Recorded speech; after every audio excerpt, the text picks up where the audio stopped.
Fieldhouse. It's the Augusta Jaguars against the Pacers of USC Aiken just across the border. I'm Robert Ambrose. Alongside Blake Collins, it's the senior day here, and it's the final game of the regular season for the Jaguars before the Peach Belt Conference Tournament upcoming next week. Blake, how's it going? It's absolutely going phenomenally well, Robert. Thank you for asking. But I'm going to tell you what right now, it's going to be a pleasure for the seniors to play here today, but it's also going to be a really tough test because we've got a preview of the playoffs coming up with their number 2 seed facing off and going toe-to-toe against the number 4 seed in Augusta, and the number 2 seed is the USC Aiken Pacers. And thank you, Blake. We will talk a little bit more about that after the national anthem, which we will pause for.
And we're getting ready for first serve in just a few moments. Before we do so, take a look at the standings. The Pacers of USC Aiken 8-2 in conference play and 22-4 overall. A very good volleyball team and been on the rise the last couple of years, Blake. And they are playing to try and get a number 1 seed and a first round bye in the upcoming conference tournament, but they might need a little help even with a win today. Absolutely. Right now they're trailing Flagler by what's looking like 1 game in the conference overall. But it's going to be a good test for both teams because, as we mentioned before going into the national anthem break, so Augusta just cinched in the number 4 seed last night with a win, or excuse me, on November 7th with a win against Lander. And then USC Aiken shoots into Christenberry, the number 2 seed. So it would be definitely a tough test for both teams to get them ready for Peach Belt Conference play in a couple weeks. Absolutely, and it's going to be a tough task here for the Jaguars. You mentioned earlier this is senior day, but there are no seniors to be honored on the Jaguars roster. It's all made up of freshman, sophomore, and junior, which goes to show how much better this team can be next year. And not only that, but just to attribute to what we were kind of setting up here with the USC Aiken Pacers, their transitions, their digs, and their setups, along with their attacks, have been improving every year for the past 3 years to get them to this point to where they are right now, ranked number 2. That's absolutely correct, Blake. And to serve for the Jaguars, it'll be Govea serving to start this game off.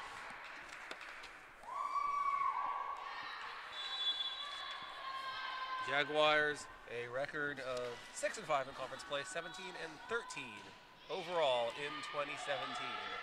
And we're underway from Augusta, and the Pacers get the first point of the game. Right off the bat, the adjustment for the Pacers up front was the outside hitter adjusting her attack. Instead of going with a vicious hard attack, driving the ball, she just did a soft touch over the defensive outside hitter for the Jags, and the USC Aiken garners a point. Pacers on the attack, and Govea dives and hits it out of bounds, but that's a point for USC Aiken. A little bit of a delayed reaction. Also, she couldn't really tell the speed of the ball coming off the hand, which shifted her away, and then she had to shift right back over to try to dig that out.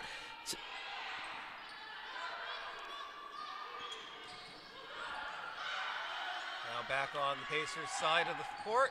Hit it across, and where did that land? It landed just in bounds, and it's 3-0 Pacers in set 1. It's a difficult read there by Howard Martin to try to tell whether that ball was going to land just outside of that line or inside, so you can't really falter for letting that go and trying to secure the point with the ball going outside. Just a difficult read for Martin there. She did the best she could with it. Pacers off to a very good start, and they get another point, and it's 4-0. Right now, they're placing balls in position on some of their float overs and attacks to where in holes to where the Jaguars cannot position themselves to keep the ball alive on the defensive side. And it's now 5-0, and Jaguars might need a timeout for a little breather to stop the bleeding here early on. It's definitely a mistake-free volleyball game for the Pacers thus far in the early going. And another point for them. It's 6-0, and now they take the timeout. Just to kind of get the Jaguars to settle down, play their game. They have been playing not error-free, but they have minimized the mistakes as of late, which attributed to the win versus Lander. So Coach Quarles wants to try to talk to them, get them settled down, cook up a little bit of strategy, and see if they can go on a run here to try to make this volleyball game a little bit closer than it is, down already by 6. Well, that would be the first start. After getting dug into a hole, you got to stop digging in order to do that. Start making it closer than it is. That's after not letting it extend any further. Right.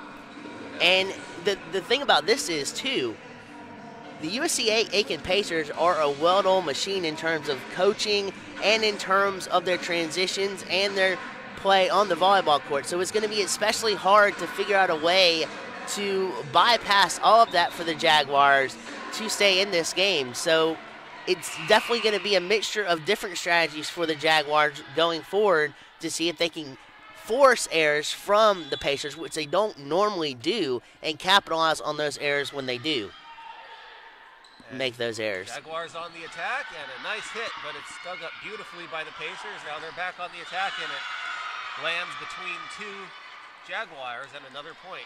That ball was like a fastball coming out of the hand on a direct target down to the floor, and a little bit of a misread there by Martin and Govea. Both wanted to try to go to the ball, froze, and it cost them. The Jaguars doing a good job on the attacks, but they just are getting thwarted each time by the Pacers, and the Pacers go right back and get another point. The Pacers have really good setups for the attacks, too. Once they are in position to dig it out and transition to a setup, they have very good setups to get the force behind the attacks to drive the ball further than the Jaguar defense is. And the Jaguars hit that one over, and once again, let's see where that one lands. It landed right on the end line, and that one is just out of bounds, and the first points of this match for the Jaguars. These are very specific and delicate and hard reads to make. Great read on the Jaguars defense to let that go, because it's a split-second decision and a split-second read on whether to let that go or whether to capitalize and make the play on it. And another point for the Jaguars. It's 8-2. We're seeing the Pacers really love, on their attacks, they love to hit towards the end line. Absolutely. And if you're seeing that, and especially Jaguars, want to try to be in a position where you're playing one back and on the line, so where you can have three deep and the third in the middle comes up to the net if there's one hit shorter. So you want to kind of have a middle of the line player to kind of react to both sides to even up the playing field for the Jaguars. But you're right, the Pacers are killing the Jags on the back line.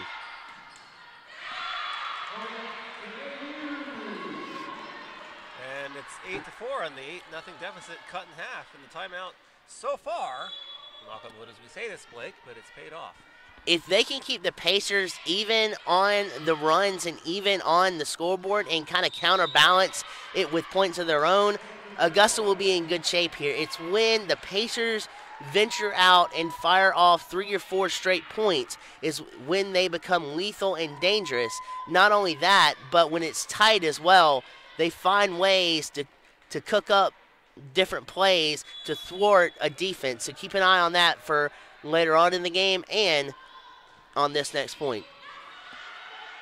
And once again on the dig up after the serve, the Pacers do it and they get the kill. It's 9-5. Martin was off balance there as the attack was in the midst of being made. She tried to shift a little bit too late there, caught her off balance, and the point shoots over to the Pacers' way. And Pacers hitting it around once again, and they float it over. Beck digs it up, back up in the air, back over to the Pacers' side of the floor.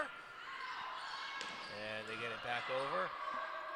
And Beck hits it up again. And on the attempted kill, it's dug up and saved by the Pacers. They hit it back across, and that is a successful stop and kill by Chloe Allen, the freshman from Richmond Hill, Georgia. Chloe Allen was huge in Tuesday's game versus Lander. If Augusta can get the cog of Samantha Gonzalez, Chloe Allen, and Mackenzie Beck firing on all cylinders and cooking up offensive points and defensive stops, Augusta will be in good shape this game going forward. It's important to note, if you are the Pacers, when you're on the attacks, you want to hit the ball away from both Beck and Gonzalez. Absolutely. Because not only is Beck a force to be on offense because she has massive power behind her attacks, but she's also a pretty doggone good blocker, as well as Chloe Allen. So if you can hit it to the opposite side of where they are set up, then the Pacers will be doing absolutely wonderful on the attacks going forward. And as we speak, because of that, as the Pacers on the attack, and the Jaguars dig it up twice, and they get it back over to the Pacers side. They're back on the attack, and that lands just, nope, that was just out of bounds. Point for the Jaguars, it's 10-6. Beck and Gonzalez. Beck is the team leader in kills with 346 on the season. Savannah Gonzalez is a close second with 335. There isn't a single player on the Jaguars with more than 200 outside of them. So that says something to how good they are on the attack. Absolutely. And for roughly 3 players to account for over a fourth of those, that's saying something about the team itself, because when you have fire like that on the offensive attack, even defensively, you'll find ways to set it up to get it to those girls to fire back points and get this game squared away. And on the attack, on the serve, the Pacers dig it up, and there were 3 Jaguars right guarding the net, and one of them knocked it down, and they get the point. I'm not exactly sure which one it was, though. Nevertheless, it's 10-8, as the Jaguars, after falling behind 8-0, have scored 8 of the last 10 points since. Make that 8 out of the last 11. It's 11-8. And the thing about it is, too, on the blocks, even though you want to cover as much ground as you possibly can to cover the holes, the closer you are to your teammate and blocking, the better off it'll be, because not only do you narrow the gaps in between you, but you also put up almost like a stone wall in a sense that it's going to be hard to penetrate the hands and the arms as the ball is being blocked to get it over to your side to fall on the ground if you're the opposing team. With the score now 11-9, it will be Natalie Peralt back to serve, the freshman for the Pacers. She gets it across. Jaguars back on the attack, and there is contact with the net, and that gives the Pacers a point. It's 12-9. We've seen a couple of mistakes here by the Pacers. It hadn't cost them indubitably a lot yet, but they continue to make small mistakes like that, and before you know it, the Jaguars will crawl right back into the thick of things here.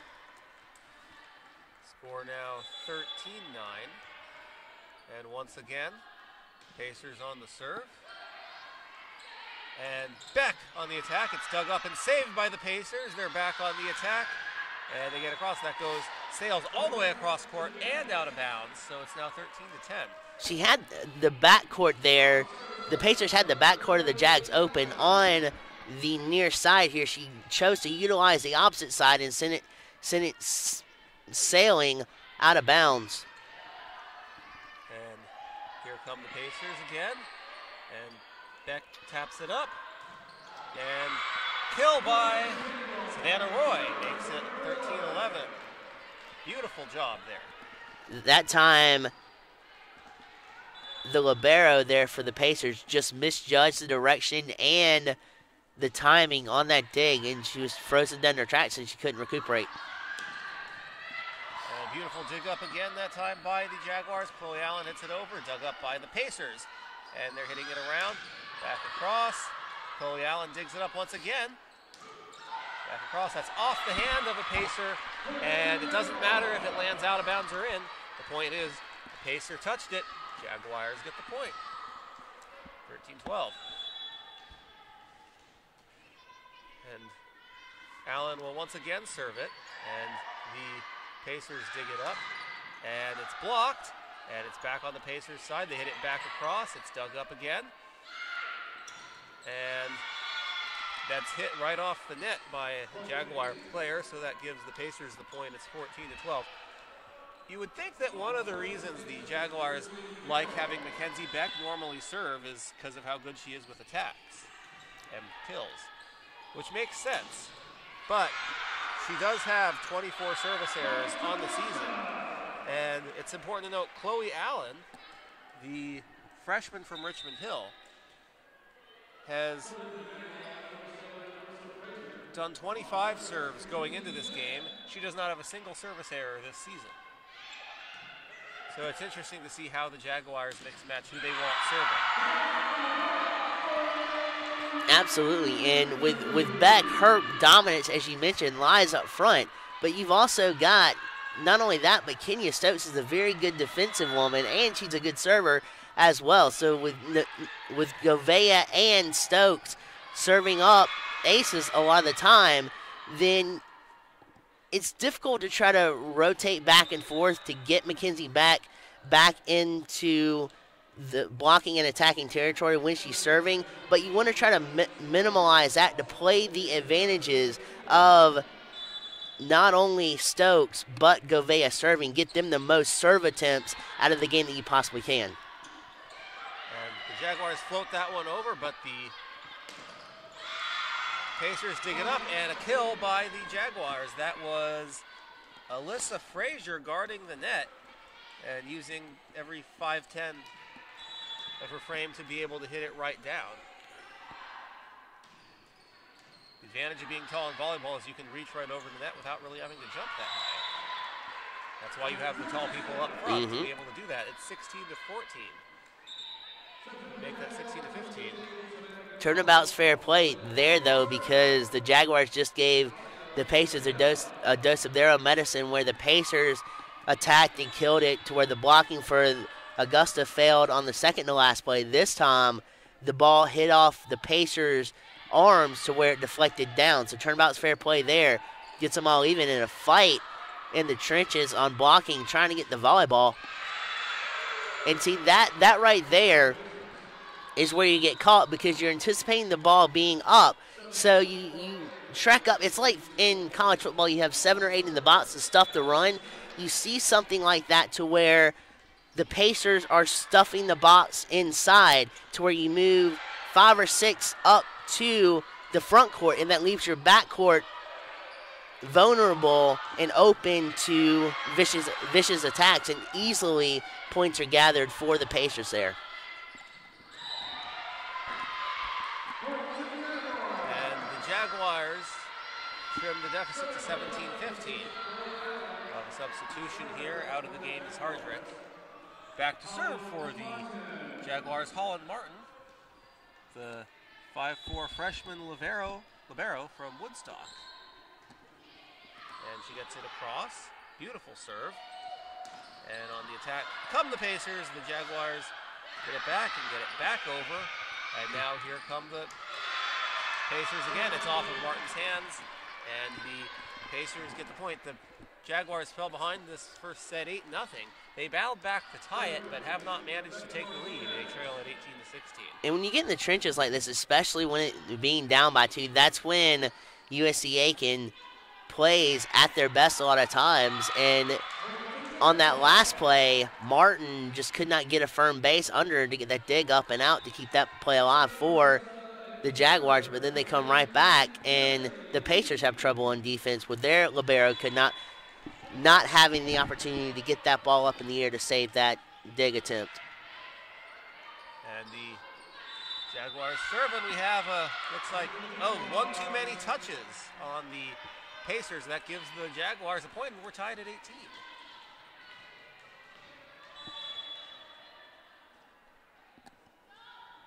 And Peyton Murchie will serve it back on the Pacers side.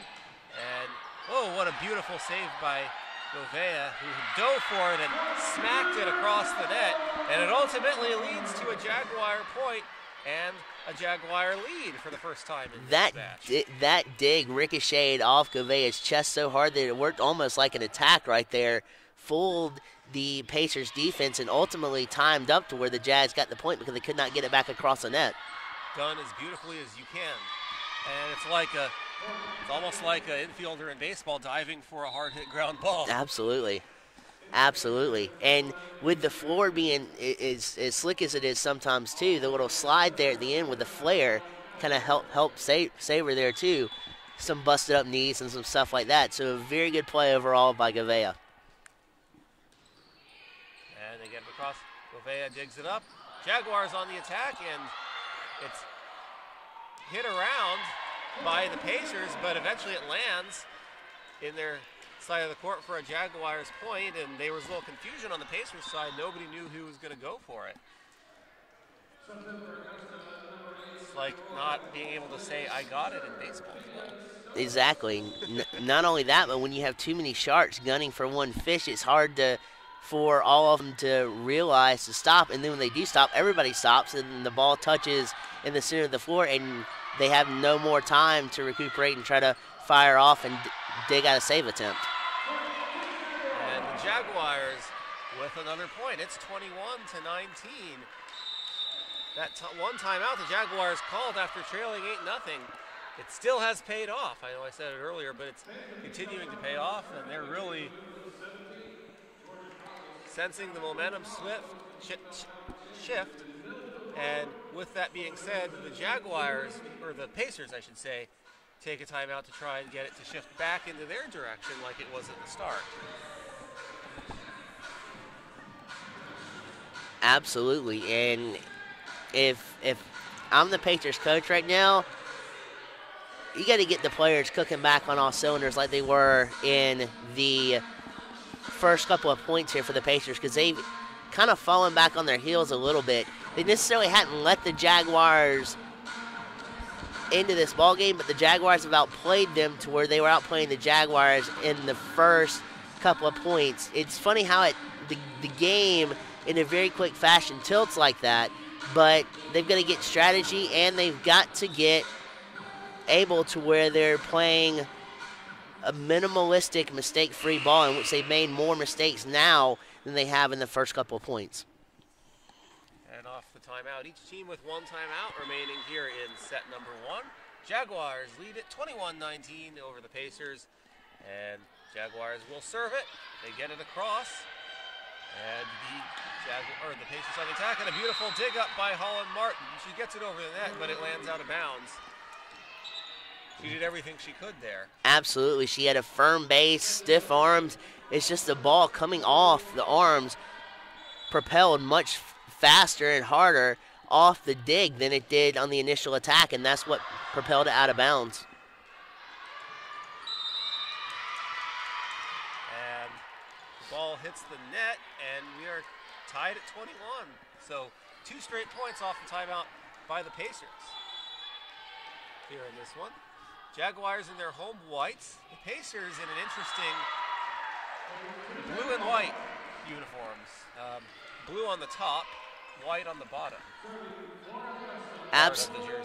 Absolutely. And with it being Veterans Day, a kind of a nice little tribute to all the veterans around Aiken and who are watching this game. And thank you guys for tuning in, by the way. This is an absolute honor for us to be with you and calling this game on such a memorial type of day like Veterans Day is. Absolutely, and if for all the veterans watching this game, we'd like to thank you for your service. Mm-hmm. Jaguars on the attack, and here come the Pacers, and they float it over the 3 defenders guarding the net for the Jaguars, who could do nothing about it, and it lands for a point. No, but you'll kind of take that as well, because they did cover up the back when, as we talked about earlier, the Pacers were absolutely murdering Augusta in the backcourt with attacks, pounding the backcourt. So they had 3 in the backcourt to adjust to that, but they didn't have the far side covered up, and that's where the adjustment for the Pacers worked out, and they garnered the point.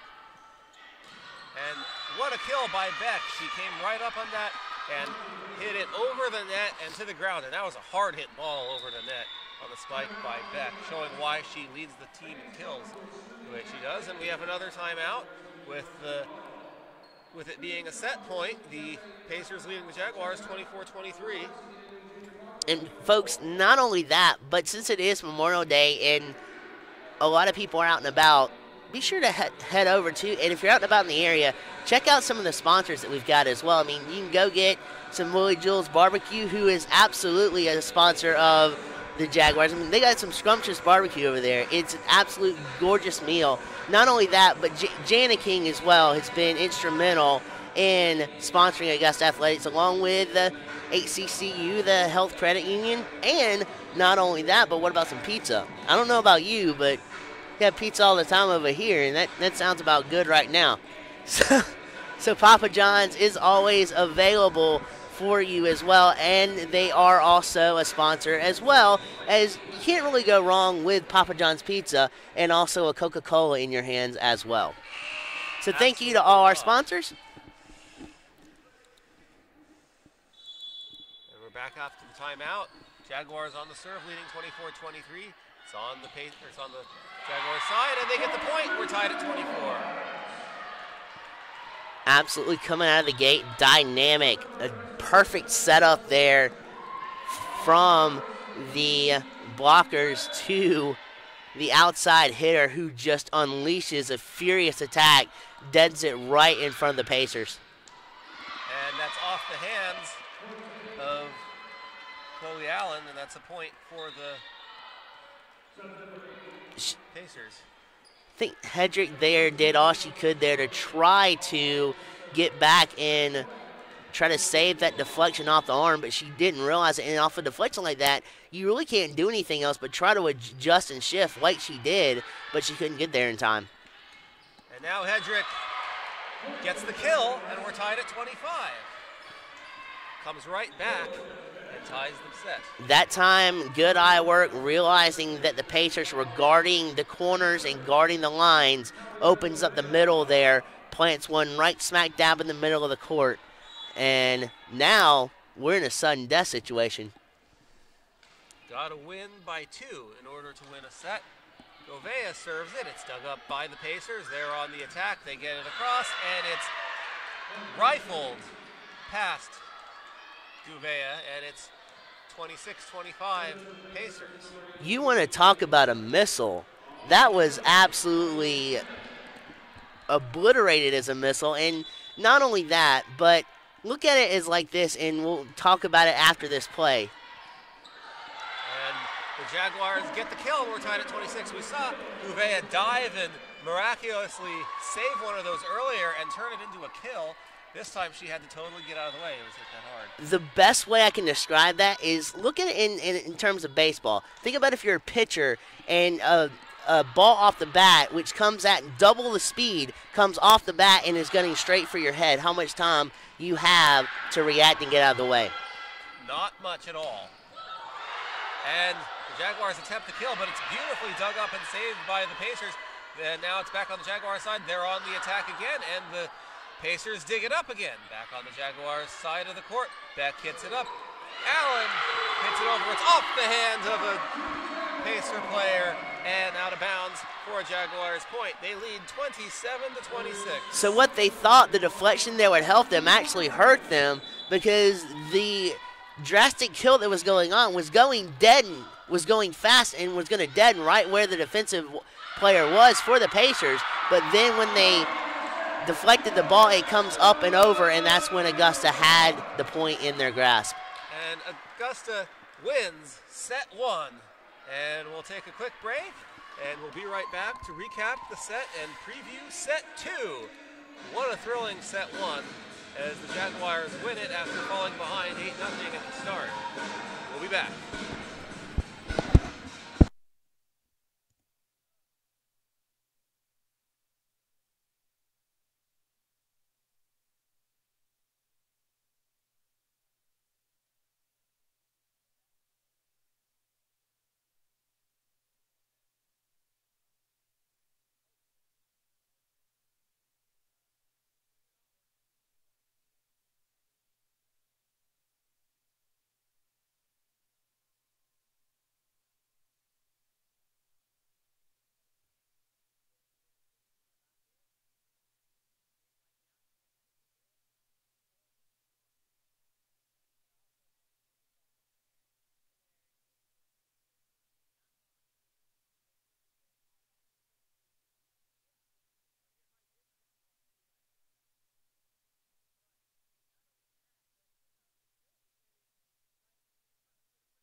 Welcome back to Christenberry Fieldhouse in the beautiful city of Augusta, Georgia, as we get set for set 2 in this best-of-5 set match between the Augusta Jaguars and the USC Aiken Panthers here in the final game of the 2017 regular season for volleyball in the Peach Belt Conference. And the Jaguars took set 1 over the Pacers after falling behind 8-0.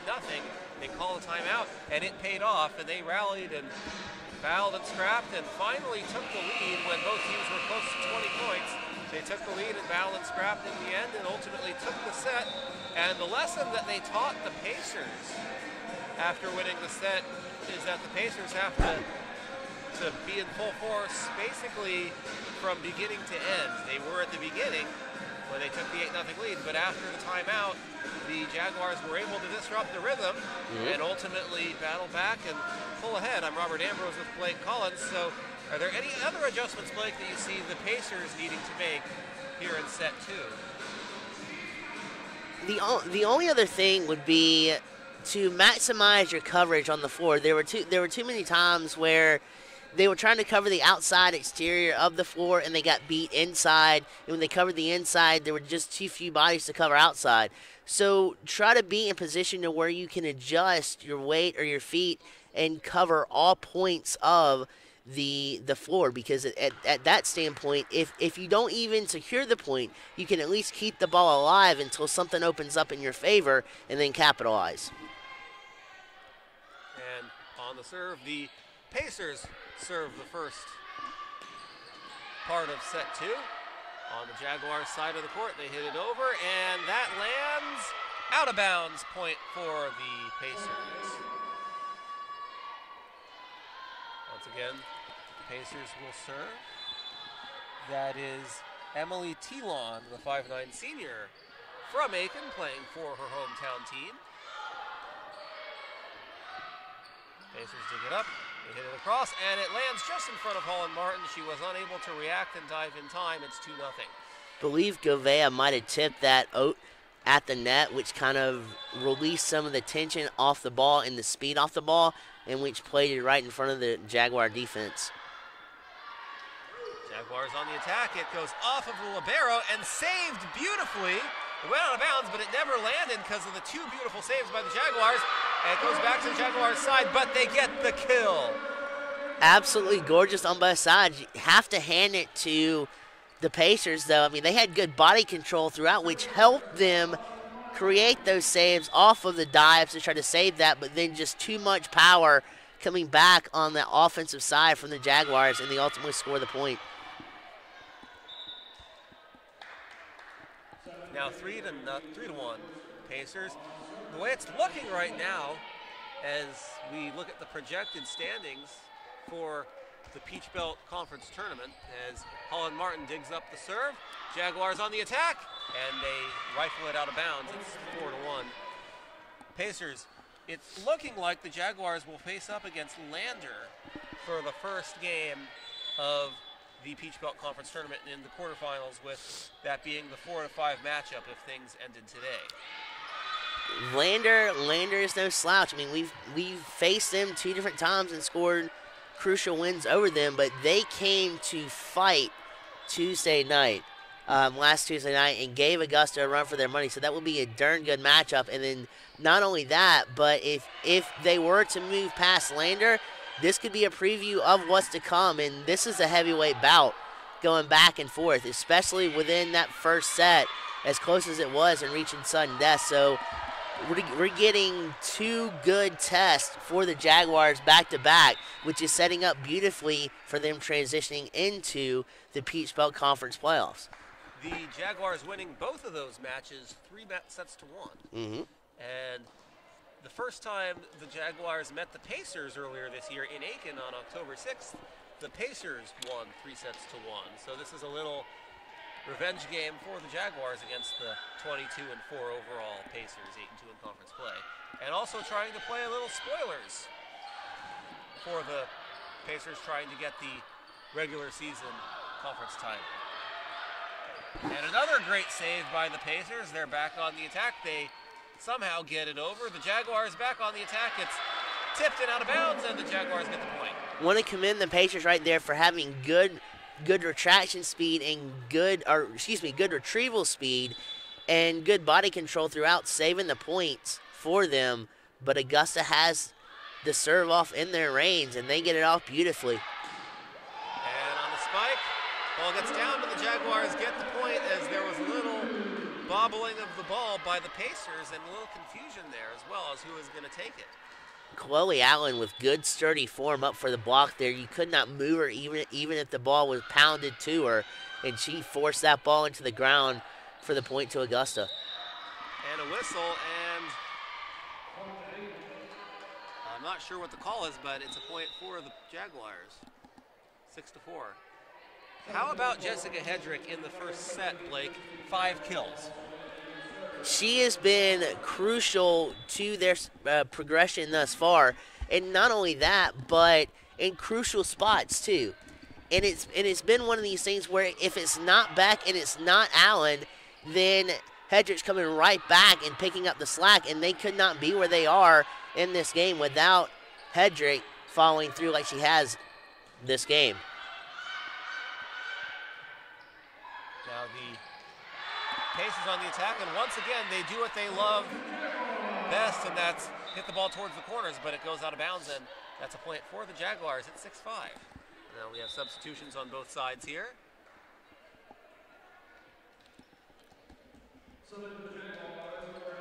Yeah, you talk about it for this matchup. For this matchup, absolutely. You've got it cooking on all cylinders. Defense, offense, very good rhythm for Augusta.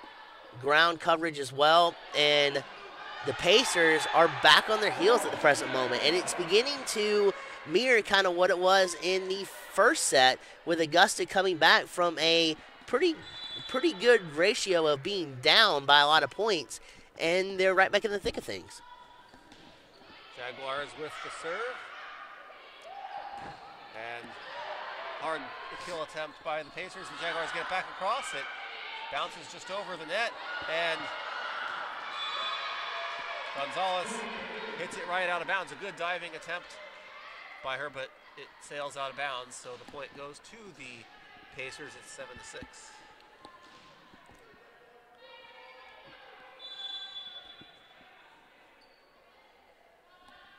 And the Pacers serve it, dug up by Gonzalez and the Jaguars, and they get it right to Beck, and she gets the kill once again. You know that when the ball gets on the Jaguars side of the court, they always try and hit it to Beck, who they trust to get the kill and give it the point. And it doesn't have to be a high setup either. It could be just enough for her to get her hands through the volleyball, and the power comes through, and my goodness, the backcourt will never be the same after that kill as she just powers her way through the Pacer defense. And they get the point and their first lead of the second set. It's 8-7. Chloe Allen will serve it. Allen, the 5'9" freshman from Richmond Hill, gets it across. And an interesting floating attempt by the Jaguars, but confusion on the, or correction, that was by the Pacers, but the Jaguars with confusion on their side of the court. And that leads to a Pacer point. And the thing about that is I don't think that was what the Pacers actually wanted to do. I think they wanted to try to set up for an attack and a kill coming down the lane. But instead of setting up, they floated over, and it works out in their favor. And the Jaguars get the point. It's 9-8, and it'll be Mackenzie Beck all the way back to serve. And in this type of matchup, you can have designs all you want to, but sometimes plays like that escalate a team and help a team get back on track. And not only that, but propel them to greater things. So it might not have been in the design, but they will definitely surely take the point that the USC Aiken Pacers scored a couple points ago. They certainly will. And now it'll be Rebecca Martinez, sophomore from Wellington, Florida, serving it for the Pacers. Gonzalez takes it up. Beck hits it up. And the kill is successful by Alyssa Frazier, the 5'10" freshman. Gets the kill against her hometown team. She is from Aiken, went to Aiken High School. I'm going to tell you what, though, right about now, Aiken does kind of wish they had a Frazier on their squad, because that point could be crucial here in this second set.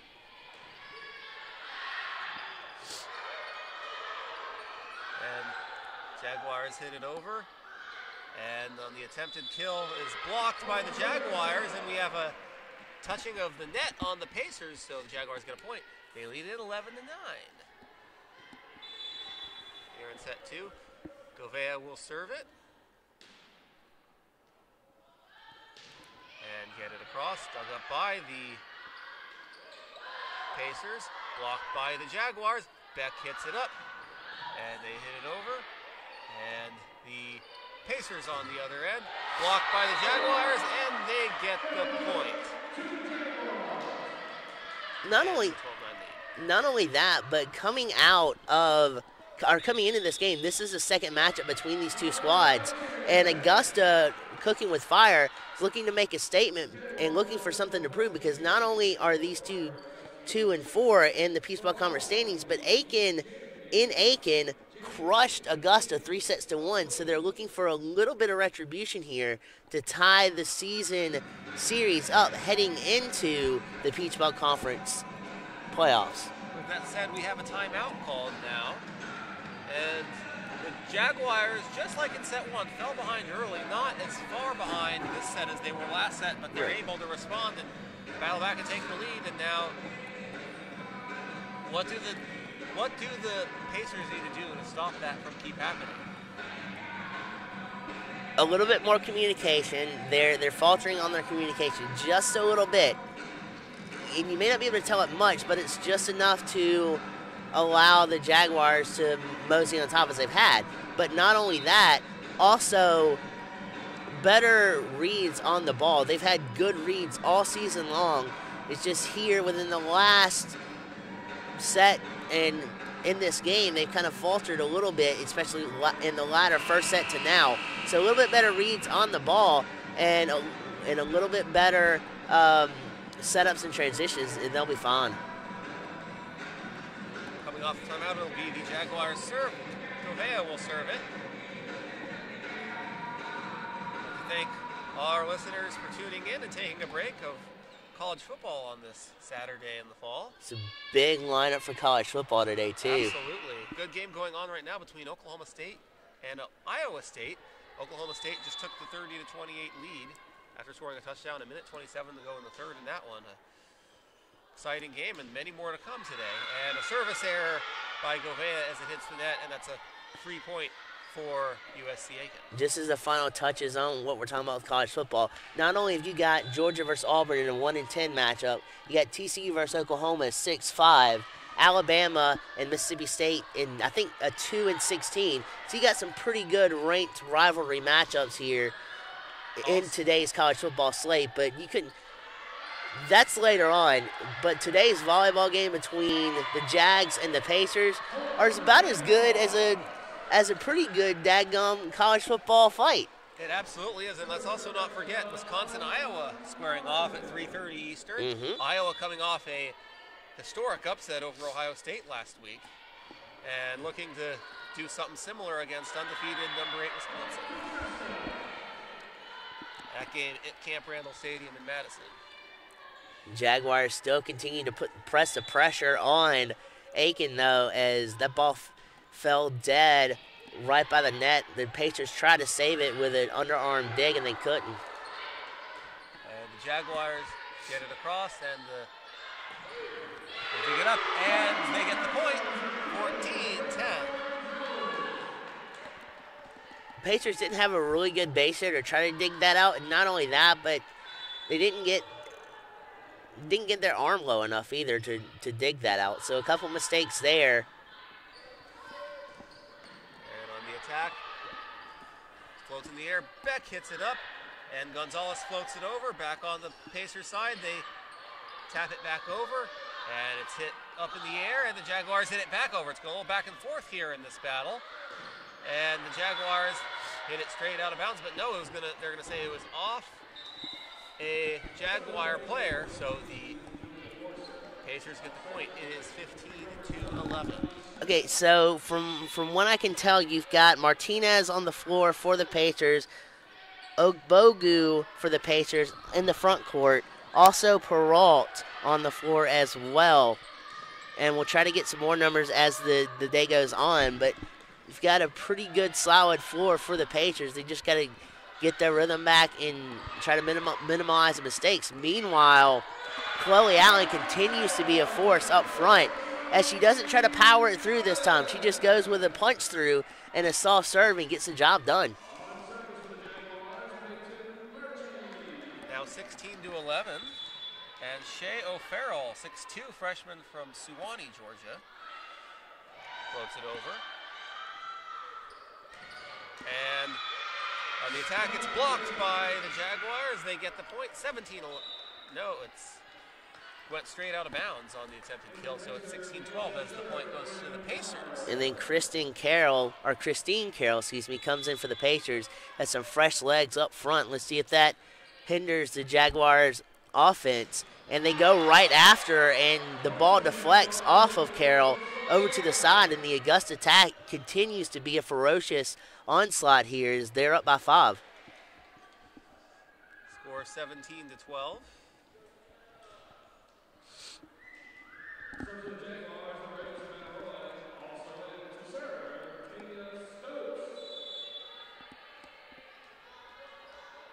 So Stokes back to serve. 5'9" sophomore from all the way on the opposite side of this country in Rancho Cucamonga. And the Jaguars get a point. They lead 18-12. It's sheer will from the Pacers though to try to dig out some of these saves, because that was like a play earlier where they did save it over on that side, but they just didn't have enough air under the ball this time to save it out.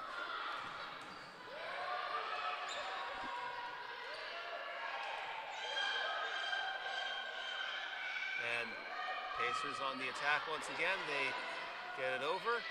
Stokes hits it over for the Jaguars. Back on the Pacers side of the court. And yes, it is off the hands of a Jaguar player. Out of bounds, point for the Pacers. It's 18-13 now. Savannah Roy and Chloe Allen in the thick of things right there. But again, you never can tell where a deflection is going to come off the hands, and a bad break there for the Jags. And Beck hits it right back over, but it's blocked by the libero beautifully by the Pacers, but they hit it out of bounds. Jaguars point, 19-13. Good idea to try to thwart the Jags' defense on that, but the Pacers read it well and straddled the line pretty doggone good. And with it being 19-13, the Pacers will take a timeout, and so will we. We'll be back. Just catch your breath, right? Yeah.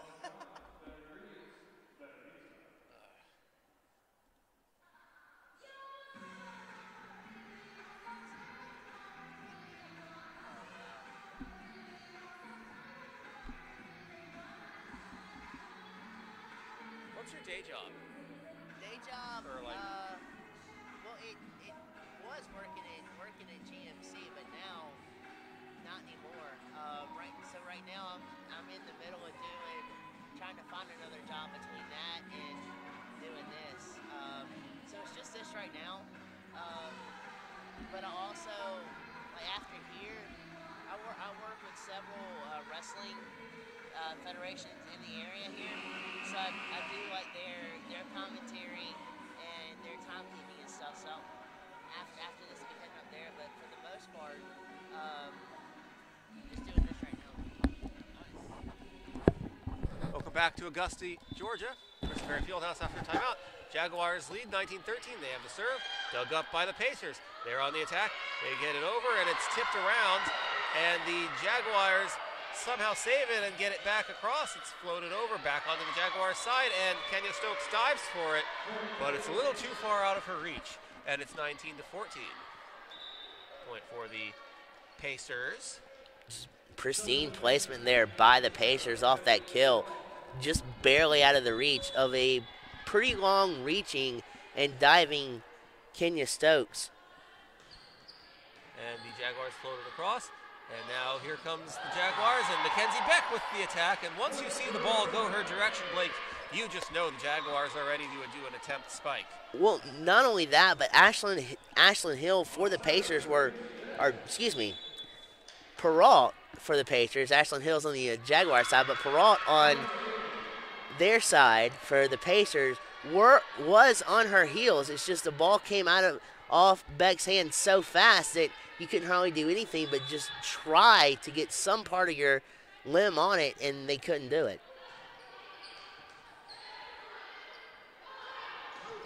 And the Jaguars get the point. Beck hits it off the hands of a Pacer player. It's 21-15.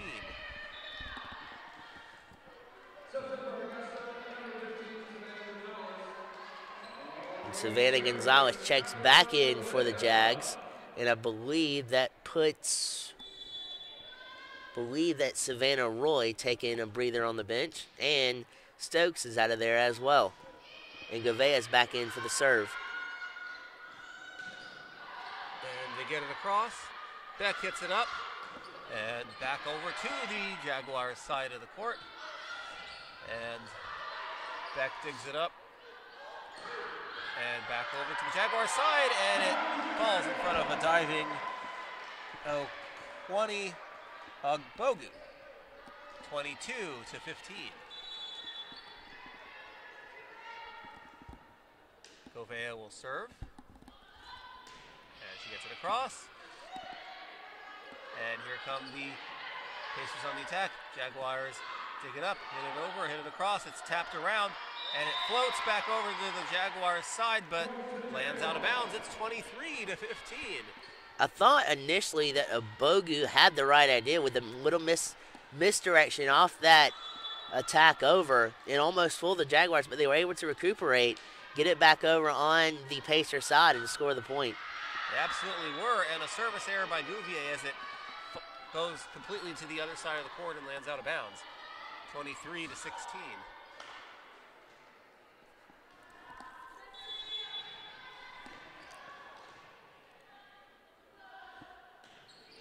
And they get it across once again. Back to the Jaguars side. Back over to the Pacers side. Hit up in the air on the attempted kill, and where does that one land? It lands in bounds, 23-17. That's such a small margin, though, because you look at where Govea's foot was. It was about a few feet off of that line, and to squeeze that ball in between the line and her feet was phenomenal accuracy on the Pacers' part. But you can't fault Govea for not trying to go after that because she thought it was going to be out of bounds. Oh, you absolutely can. And now it's 24-17. It's set point. And it'll be Holland Martin serving it. The freshman from Woodstock.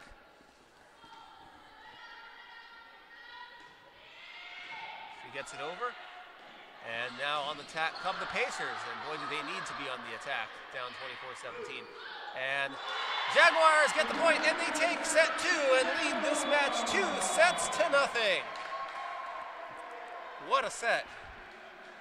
The statement has been rendered and fired off here by the Jags. It'll be interesting, though, knowing what type of caliber the Pacers team is and where they are in the standings and how bad they have blistered and beat up some opponents. It'll be interesting to see how they come out in the third set, responding down by 2-0. And we'll take a quick break, and when we come back, we will preview that third set and recap how the first 2 sets have gone. The Jaguars leading 2-0. Robert Ambrose alongside Blake Collins will be back. My goodness. Ooh, I would not expect that, but still a long way to go. Long way to go.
welcome back to Christenberry Fieldhouse in Augusta.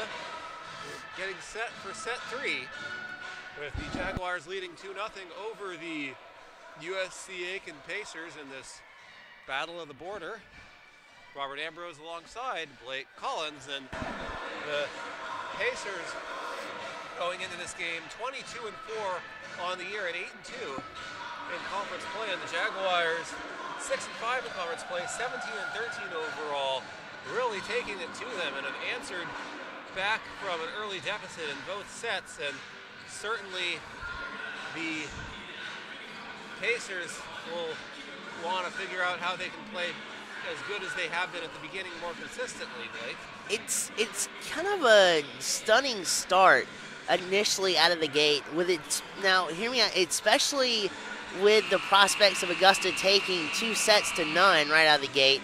That's the stunning part about it. But no, both sets have been a back-and-forth heavyweight bout that Augusta in the first set just barely edged out. Second set, Augusta had a little bit more control in this, and I'm wondering if it deflated Aiken, and we'll see how they respond coming out of the gate. But the psychological advantage definitely going into halftime was with Augusta coming back from 6 and 8 points down early on in the first 2 sets and coming back and taking both those 2 sets.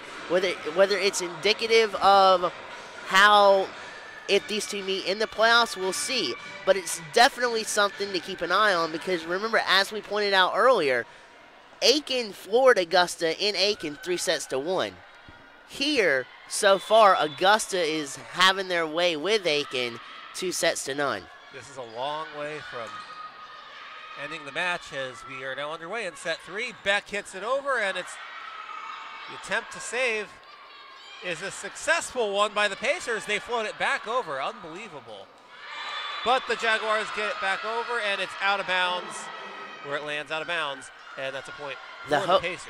The hope and the prayer of a dig from the Pacers right there set their defense off kilter and off center to be able to make a defensive stab and a stop on that offensive kill by the Jaguars. And now the Jaguars take 2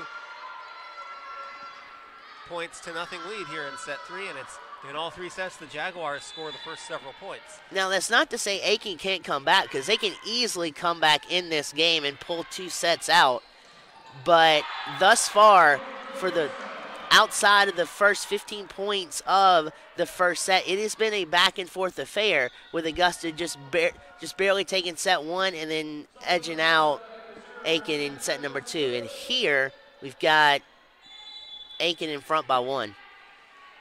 And Kenya Stokes will serve it. And she gets it across. Dug up by the Pacers.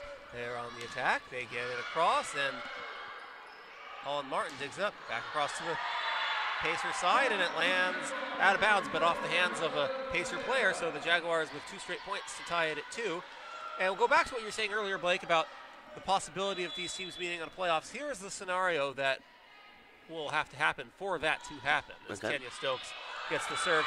So it is projected right now, and it looks pretty much like a 99% lock that it'll be the Jaguars facing Lander in the quarterfinals in the 4-5 matchup. If UNC Aiken can get the regular season title and a first-round bye in the tournament, they got there's a lot of crazy things that have to happen for that to happen. Right.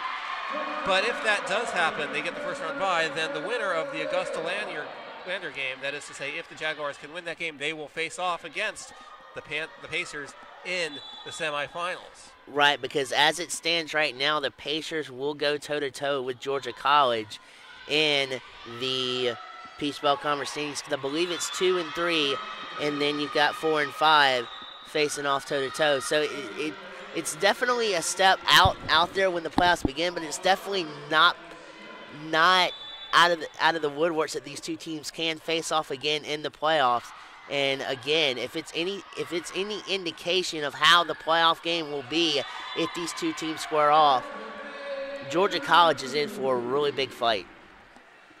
They absolutely are, and but for USC Aiken, you have to understand They need to win this game. Mm-hmm. That means overcoming the 2-0 deficit that Yeah. they face right now. Mm-hmm. And Flagler has to lose at least one of their remaining games. Flagler currently in first place, a game up on the Pacers. So if that has to happen for the Pacers to win the regular season conference crown. Exactly, because as it stands right now, you're right. Flagler would get the bye, and Aiken would be first up against the host seed of Georgia College.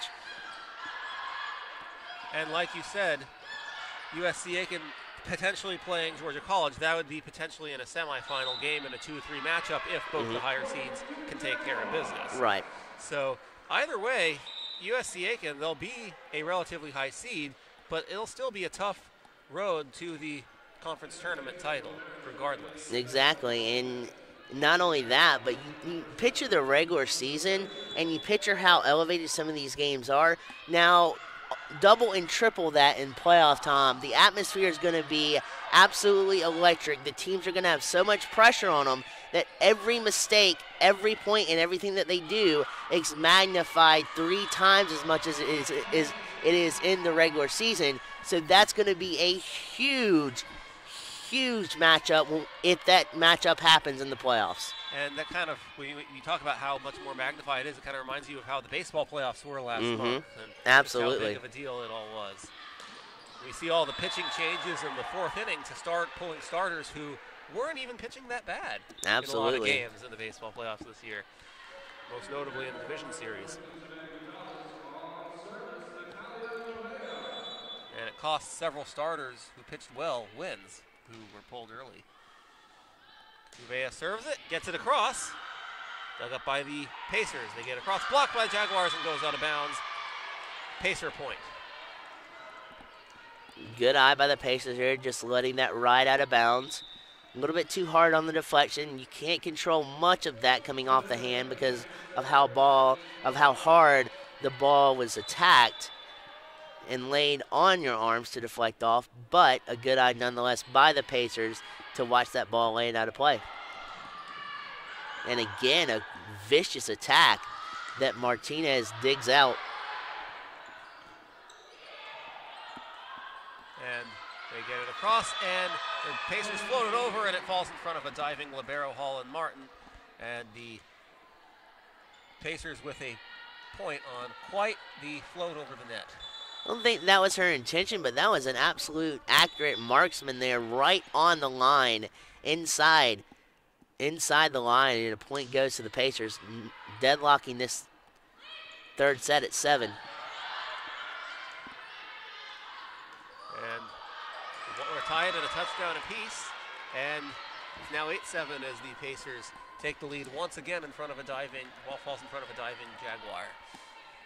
And there's nothing much else you can do when a ball teeters on the net like that, but be ready for if it rolls off of that net and it caught the Jaguars out of position and off guard, and the point lands in the Pacers' hands.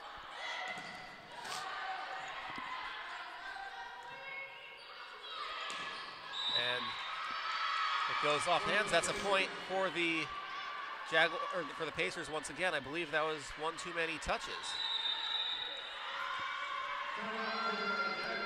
And we have a timeout taken by the Jaguars, and we'll step aside and we'll be back. Delayed reaction.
back after the timeout to Christenberry Fieldhouse.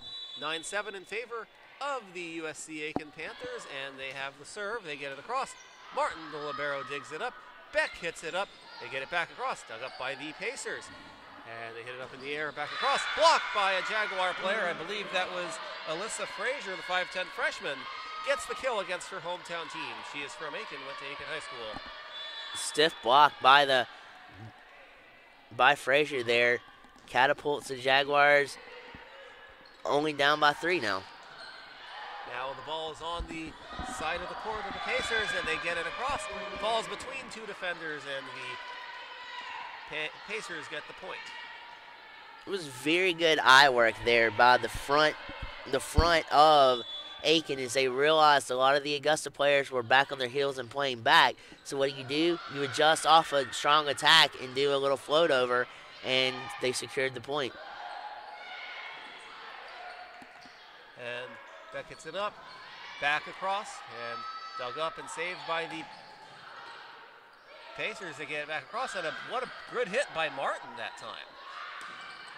She basically had to smack it right to Beck, who hit it over as it was hit so hard, and good reaction time, but ultimately the Pacers get the point, hitting it back over, and it's 12-7. And what these soft floatovers are doing for Augusta, are doing for the Pacers, is it's opening up the backcourt for them to expose on Augusta, because there were times during that last point that Holland Martin moved up into the front box to where you had 5 different players patrolling the front court, and it left only Natalie Gouveia in the backcourt, and that's horrible for Augusta to present. And if the Pacers were to see that and execute right, they could definitely expose that and fly away with this set.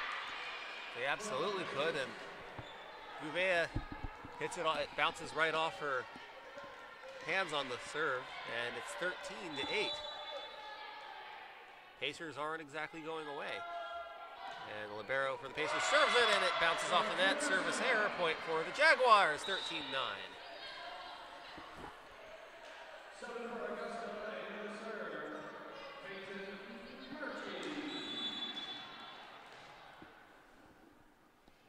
Peyton Murchie will serve for the Jaguars. Floats it over, dug up by the Pacers. Hit back across. Gouveia digs it up. And Beck hits it back across, and she gets the kill once again. A beautiful spike. 13-10. I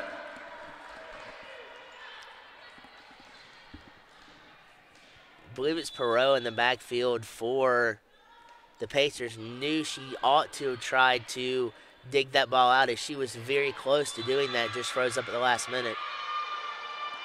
Jaguars with another point. That's 3 straight for them to trim the deficit to 13-11.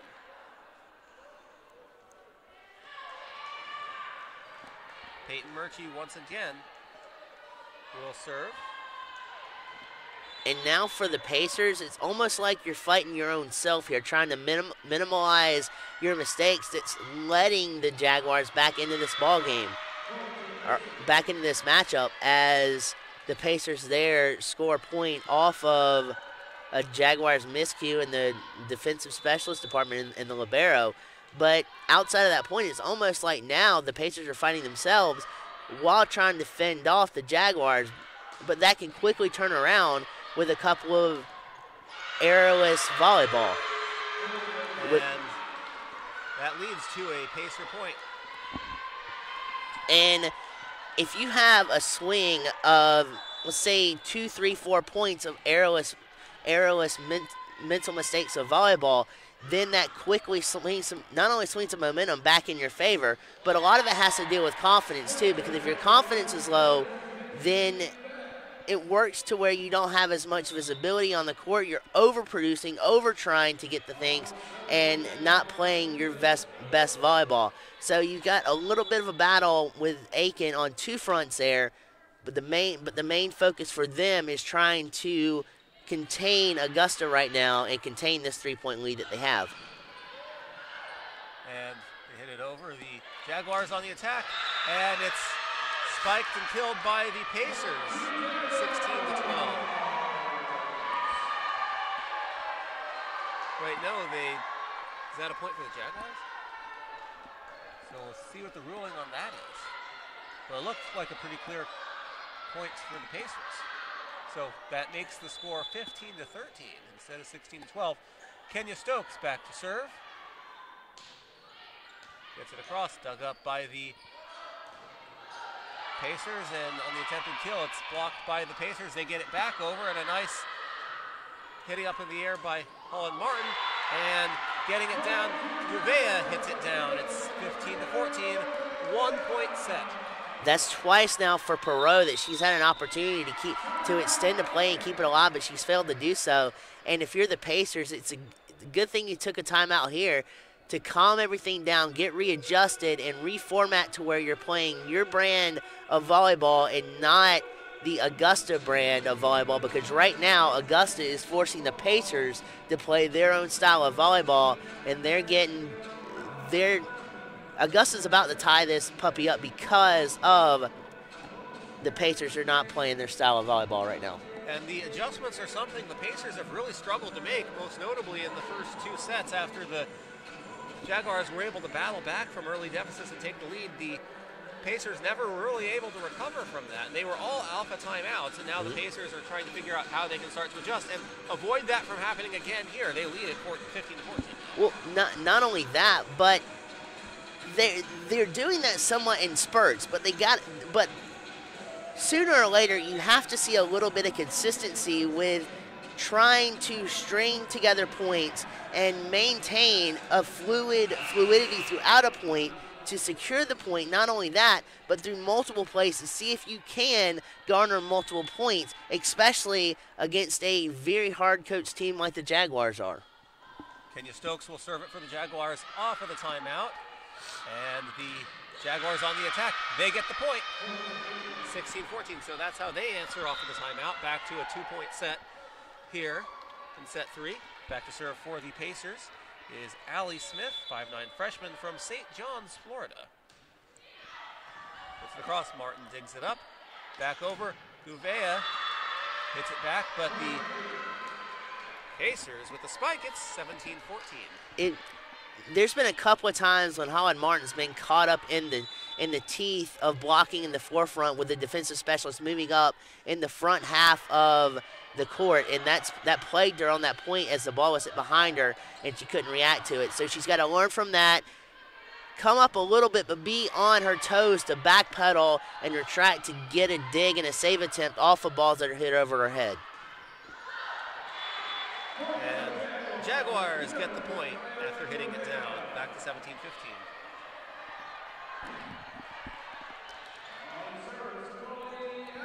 Chloe Allen will serve.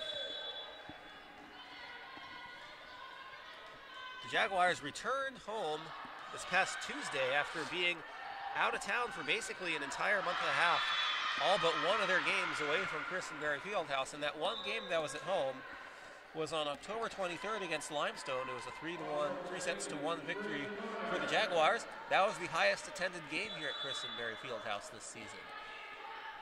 Absolutely. The place was rocking. The Jaguars were cooking in all cylinders. And outside of a couple losses here and there, because after that game they went on a 3 out of 4 game losing streak. But since they've been back home, this is their second game, and they won against Lander back here. So home's looking good in the latter part of the season for the Jags. But right now, let's see if that'll continue with the Pacers right on their heels as they're up by 3 in the third set, although they're down by 2 sets. Down by 2 sets and leading by 3 points here in the third set, 19-16. For the Jaguars, back to serve is Mackenzie Beck. Talk a lot about her. She's a 5'10" junior from Phoenix. She actually transferred from Glendale Community College here to Augusta. Glenn Kotz with a little bit of strategy himself, substituting for some fresh legs. And Martinez is back in with a couple of other players. Let's see if that pays dividends for the Pacers as they do keep the ball alive. Beck hits it up and hit back across. And they were spiking it back and forth, but ultimately the Pacers win that battle and they take a 20-16 lead. again, those deflections off blocks can be killer. But again, Holland Martin sneaking up to the front court, trying to help out. But if the ball were to get back in there, she'd have a hard time responding to anything over the front court and try to defend the back court. It's almost nearly impossible when you're that far in the front court to be able to react and get back there. So that's something that she might want to work on coming out of the timeout. But right now, the Pacers are in firm control leading into this timeout. And Pacers able to finally get a response to what they were to Jaguars, something they were unable to do earlier, and that was off of their previous timeout. And now it's the Jaguars taking a timeout here to try to respond, down by 5 here in set 3.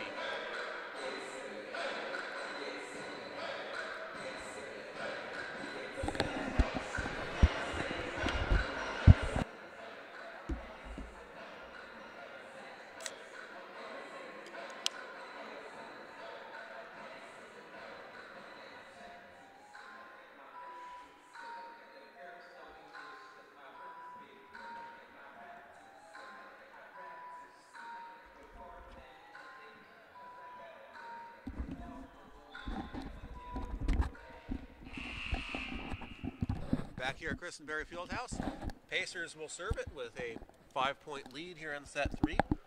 It'll be Kelsey Sperlin, the redshirt freshman, 5'8" from Daphne, South Carolina, doing the serve. She gets it across. Jaguars on the attack. Beck hits it up.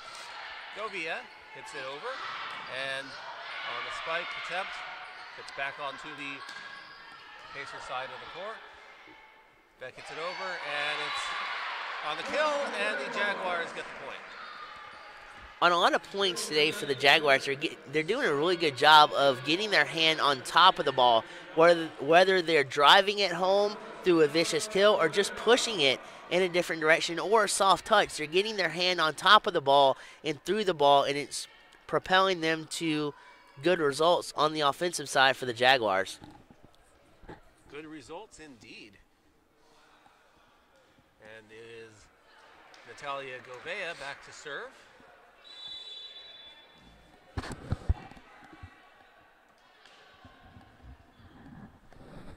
And here's the serve. She gets it across, dug up by the Pacers. They're on the attack. They get it back across, and it's blocked and killed by the Jaguars for the point. So the Jaguars with 2 straight points after calling the timeout. It's 21-18.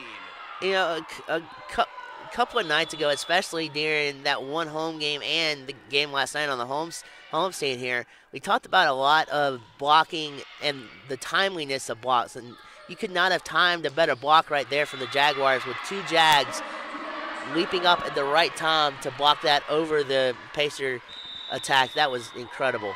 And now the timeout will be taken by the Pacers after the Jaguars, after their timeout, score 3 straight points to cut it to 2, and now immediately the Pacers trying to stop the bleeding.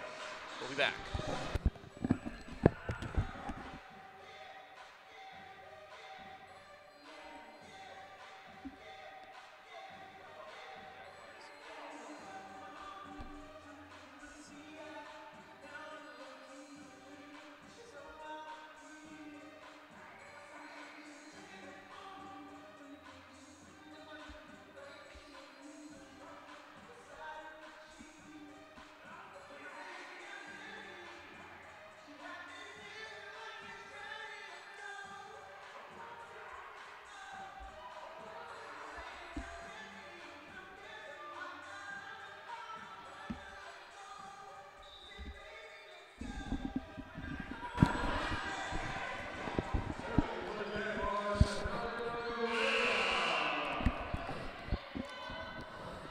Back here to Christenberry Fieldhouse off the timeout.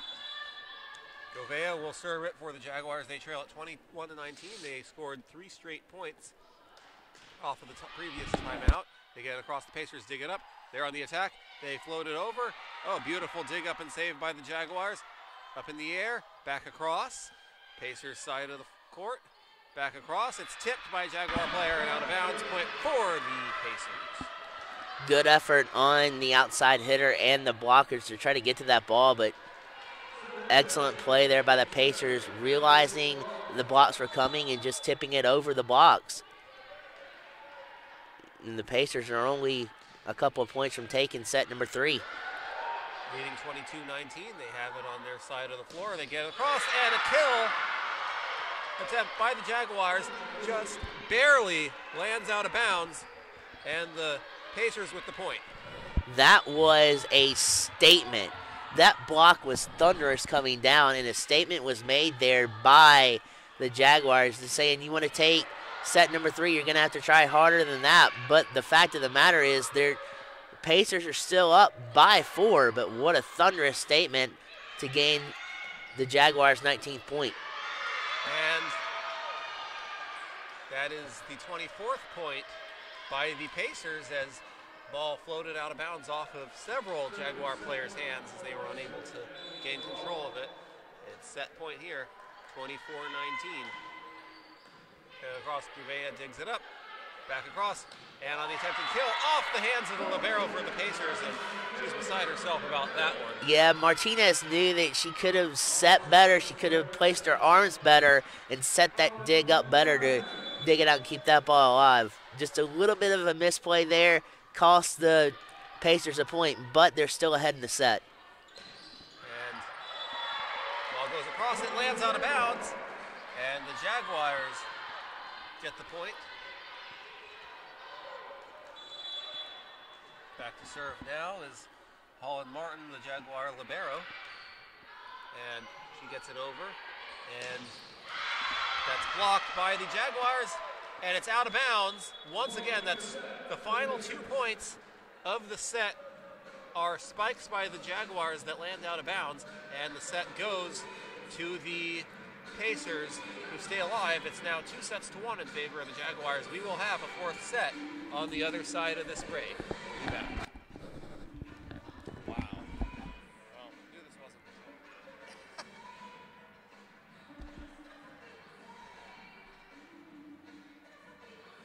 I'll tell you what. Milledgeville won't know what hit of it these two teams face off against each other. Yeah. Like, it'll be incredible in the playoffs. Not only that, but think about if Aiken loses against Georgia College. You're saying that Georgia College is going to lose to Aiken, but think about if it was the other.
Welcome you back here to Christenberry Fieldhouse. We're set four here in Augusta. The Jaguars took the first 2 sets, but the Pacers answered back to stay alive and took set 3 and are still alive, and we're getting set for set 4. For the Jaguars, it's the same thing on the line, and the same thing on the line as well for the Pacers, who need the win in order to stay alive. Right, exactly, and it doesn't look like there's much change coming out of the timeouts for either team, but the Pacers showed a lot of fortitude right there to take the third set. They've still got to show an immense amount of fortitude to take the fourth set, and then fourth, a fifth and final set. But man, oh man, what a preview this has been for a potential matchup in the playoffs. This is absolutely unbelievable. And the Jaguars are cooking on all cylinders. The Pacers are working back to their top-notch form in this game. And we'll see what set 4 has for us, but both teams are coming in and fighting and trying to make statements here in today's matchup. Here's the serve by the Pacers. The fourth set underway. It's dug up by Holland Martin, and the Jaguars hit it back across. Dug up by the Pacers. They hit it around, back across, dug up once again by Holland Martin. 2 digs in this same battle, and it's won by the Jaguars. And that's the first time in this match the Jaguars score the first point of the set. They lead it 1-0.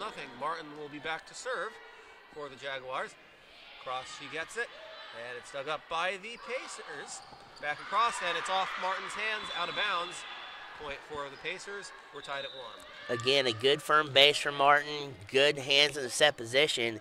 Just deflected wrong. And you can't really tell sometimes where the deflection is going to go. That time it costs the Jaguars. And we have a spike, and the kill is won by the Pacers, and they lead it 2-1. When you've got stiff blocks like that, it's a good idea to hit lower on the arms and force it, because the lower you hit on the arms and the lower you hit on the hands, the ball is going to deflect directly down. Good observation there by the Jags and exposing it on the attack. Very good play by the Jags. Excellent play indeed, and the Jaguars unable to handle the ball on their end, and now it's tied at 2.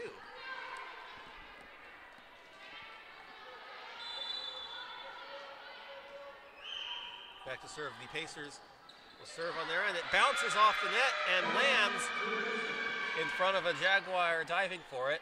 3-2 Pacers. Tough break for the Jags, and a absolutely favorable break there for the Pacers with the net playing a factor in that point. Jaguars dig it up once again, and it's off of the hands of Gouveia, out of bounds. She's beside herself about that one. It's 4-2. She had a huge sliding save earlier, but she couldn't get her hands far enough under that particular attack to even think about trying to dig that out. And she digs that one out on the serve. On the attack go the Jaguars, and they get the point. Tied at 3. That time, Avery Macklin, who was on the dig attempt, just had her body shifted the opposite way of which she needed to go and tried to shift back. It's a little bit too late as the delayed reaction cost the Pacers. And Kenya Stokes will serve it. It's 4-3. Pacers with the lead right now. And here's the serve. Here it comes. Across the net. Dug up by the Pacers. Back to Stokes, who digs it up. Back on the Jaguar side. Beck hits it over and gets the kill. Tied at 4. You have players like that convergence. Sometimes all it takes is one split-second delay in a reaction, and there goes the point. And it's all deadlocked at 4. And Stokes with the serve once again. Back over, dug up by the Pacers. They're on the attack. They get it over. It lands out of bounds. Point for the Jaguars, who lead 5-4. The Pacers had the right idea there with Carroll coming, running, because she saw the opening. She just put too much mustard on that attack and on that kill. Just went out of play, but the right idea there to try to exploit an opening in the court on the Jaguar side for the Pacers. And Beck hits it over. Dug up by the Pacers. Stokes digs that one up. And it's floated back across. It's back on the Pacers side of the floor. And they float it over. And a diving stop by Martin, who somehow gets that over the net. Nonetheless, it's back on the Jaguars side of the floor. And blocked by the Pacers. Back on the Jaguars side. Another block by the Pacers. Allen hits it over. Tipped off the hands of a Jaguar player and out of bounds, or off a Pacer player and out of bounds, and the Jaguars get a point. What a turn of events. Critical back and forth exchange right there, but a key in that for me was the fact when Martin came up first and made that initial block. The save on the second block on Kenya Stokes being able to come back and serve that over on the second dig was absolutely crucial to keep that play alive for the Jags.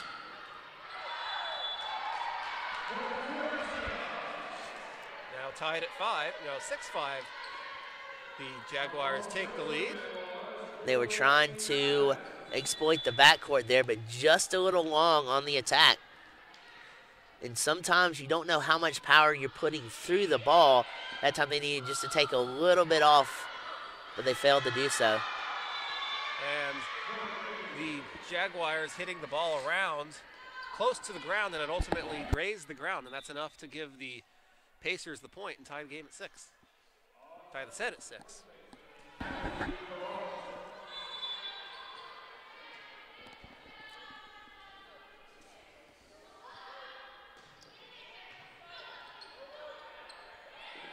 Floats it over, and it's on the Pacer side of the floor, and it's hit out of bounds. Pacer point.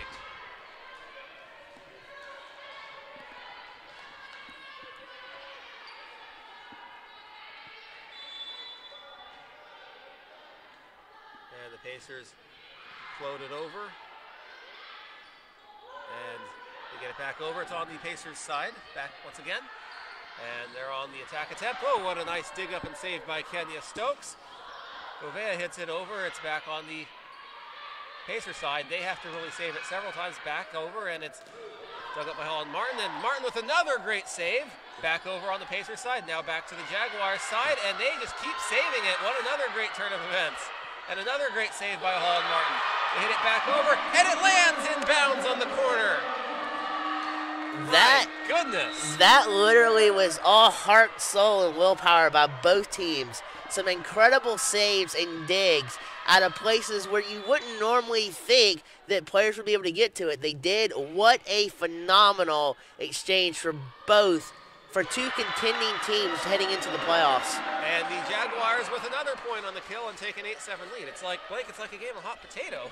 Absolutely. The only thing is with this heavyweight fight and this hot potato matchup, these layers sting a lot. And Gouveia hits it over, back to the Pacers side, back on the Jaguars side. And the Pacers dig it up, and they hit it back over. And Stokes digs it up. Pacers with it. Back over, and it lands in front of a diving Martin and also a diving Alyssa Frazier, and we're tied at 8. That was just good, accurate placement there on the side of the Pacers, putting it to where not very many Jaguar defenders could get to it, out of the reach of both two players from opposite sides of the court diving in the same spot. Perfect placement there for the Pacers to get that point. And a diving Kenya Stokes that time not able to complement on the Pacers with another point, and it's 9-8. That time the placement for the Jaguars backfired because it was an initial deflection off the Jaguars, who were prepared on defense and looking back over to get on defense for the Jaguars. It just deflected off, and Kenya didn't have anywhere to go. And that ball on the serve is lazily tapped. That gives the the Pacers a point, 10-8.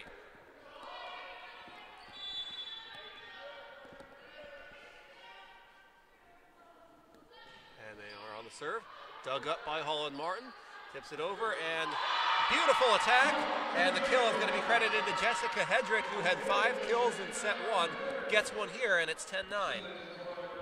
Absolutely gorgeous on the part of the Jaguars, just to stay in the point, create the opportunity, and then blissfully race to it and expose the defense of the Pacers. Now a total of 10 kills on the day altogether by Hedrick. As I said before, she had 5 in set 1, and Mackenzie Beck also with 10 so far. Now 11-9 in favor of USC Aiken.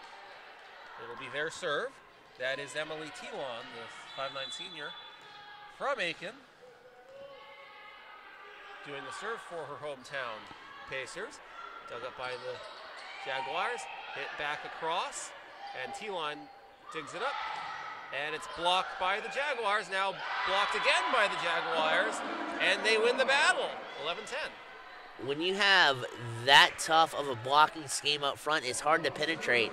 And on that particular point, the Pacers could not figure out a way to penetrate the blocking of the Jaguars. And Martin with the serve, dug up by the Pacers. That's hit up in the air on the attempted kill attack. Dug up by the by the Jaguars. And they get it back over. Martin taps it back over. And tapped back over by the Pacers. Beck hits it up in the air, floated back across the net. And the Pacers hitting it around off of the hands of Martin, and that's going to be a point for USC Aiken.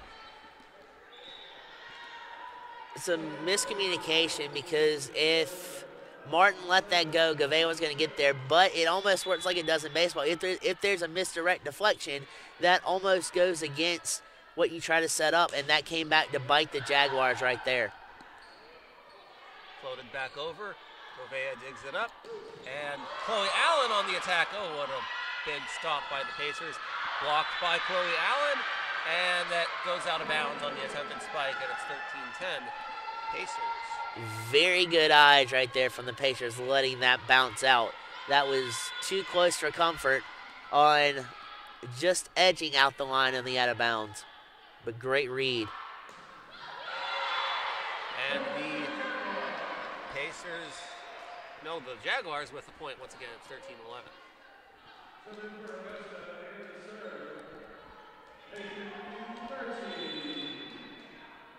So it's looking like Peyton Murchie's back in to get some action now as she serves it up.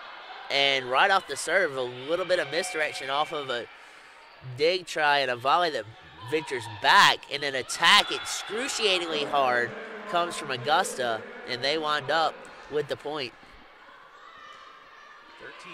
13-12. 2 straight points for Augusta University. And here's the serve. It's across, back across, but a whistle and a point for the Jaguars. That just floated all the way out of bounds. And we are tied, blank at 13. Good attempt at that, but I don't think Martinez had as much body control as she wanted on that dig, and the power from her hands for not having the body control set it off out of bounds. And the Jaguars with another point, and they take the lead. It's doing what they've done all game, is responding to deficits and battling back and taking the lead, and 4 straight they do so here. Not only that, but they're forcing errors off the Pacers, and that's something they needed to do to be able to venture out and pull this match out. And another point. Now that's a point for the Pacers, and that's tied up again at 14. And another thing too, when the Pacers have had opportunities to expose some of the backcourt and misdirectional defensive offsets, they've capitalized on some, but to the majority of the game, they have not been able to capitalize when they've needed to, and that's hurt the Pacers. Pacers dig it up, and they get it across. Blocked by the Jaguars. Back on the Pacers side of the floor. They do it all over again. And this time, it lands in the corner, inbounds, and the Pacers get the point and retake the lead 15-14.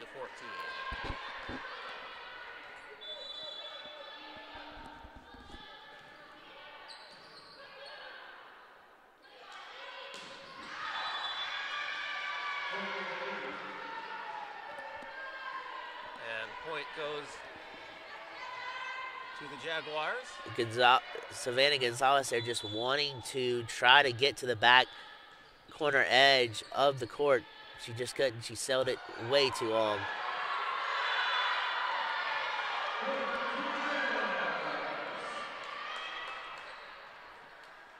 And the point for the Jaguars makes it 16-15, and we're going to have several substitutions on both teams. I applaud Aiken's effort on that play because even though the ball was dead in their court, they still fought to try to get it up. Players diving, players rotating out of position to try to get to that volleyball. Good effort, but it was dead on arrival when it got to the Aiken side of the court.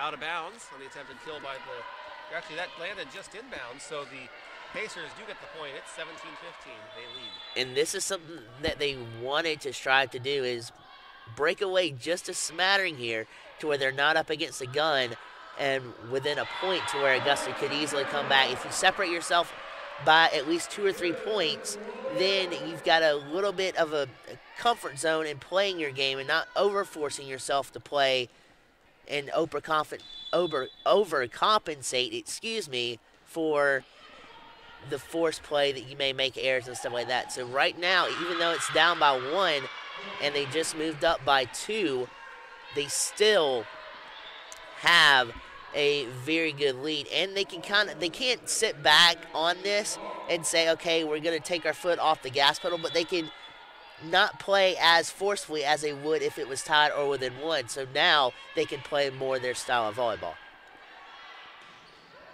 And that's dug up by the libero of the Pacers, who was caught by surprise when she was able to hit it up in the air. And let's see who that point goes to. It goes to the Pacers, 19-16, and a timeout taken by Augusta University. What are they going to talk about here, Blake? The strategy here is to continue to force Aiken to make mistakes. They've had them on the back of their heels within sets 2 and 1, and whether that's rotation changes in and out of the play to where you've got different players going for the ball or not, but just to continue to put pressure on Aiken to make mistakes. That's something that within the past couple of points they have not been able to do, and Aiken's been able to capitalize on that. And not only that, but up front their blocking's good.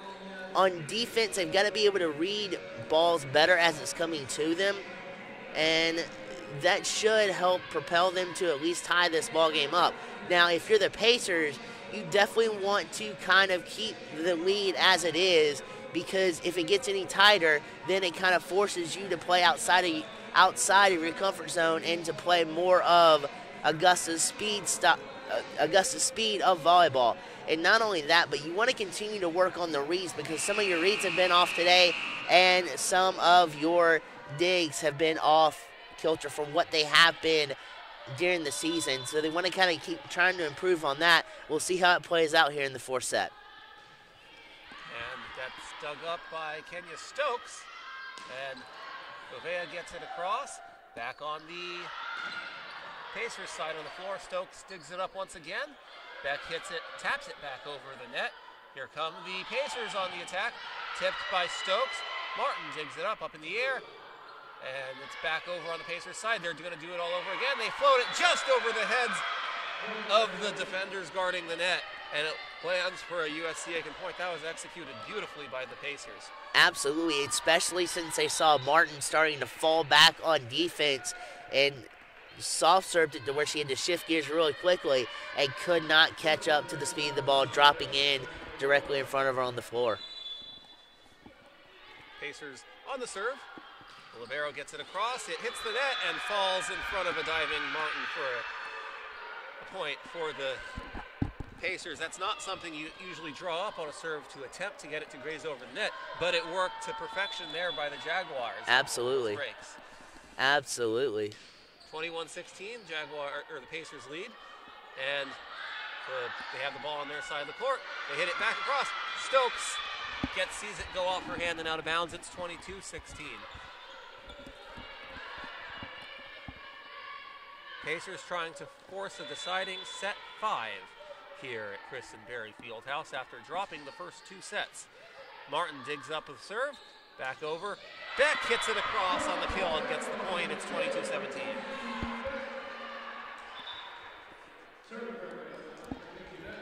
That was a good play all the way around, with the exception of the libero's hands being off kilter to direct that dig against her own teammate instead of up in the air. That's the only thing that was wrong with that play.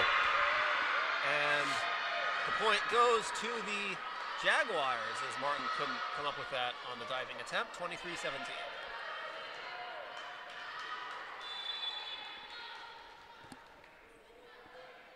And again, with these crosstown rivals, you do have a lot of Pacer fans here, but for the most part, the Pacers are doing well against a pretty good size Augusta crowd here, playing against the crowd, and it's kind of feeding their adrenaline here to be up in the fourth set and force a fifth set to where they can come back and secure the matchup. Oh, you're absolutely right.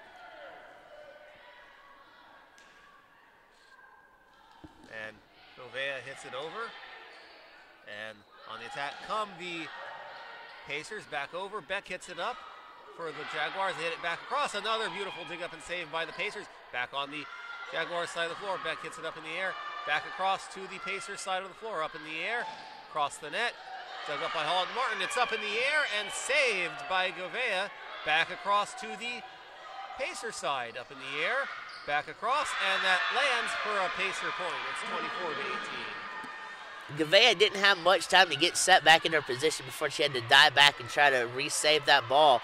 But during those digs, on both sides, good, strong form from both teams to dig those out. What a tremendous set if you're a defensive player for digs. That was incredible.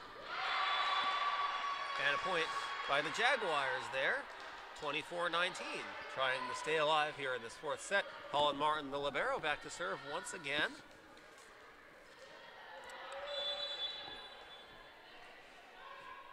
She gets it across. And it's dug up by the Pacers. And battling, getting it back across, up in the air. Beck hits it up. And on the attack for the Jaguars, and they get the point, 24-20. That time, Augusta's plan went to fruition. The attacker on the Augusta side saw that there was a little bit of room here on the near side and exposed the back corner where nobody could get to it. Excellent execution on the game plan for the Jags. And we have a whistle, and the point goes to the Pacers, and that ends the fourth set. The Pacers battle back after dropping the first two sets and win sets 3 and 4, and we will have a deciding fifth set on the other side of this break. I'm Robert Ambrose alongside Blake Collins. We'll be back. All right.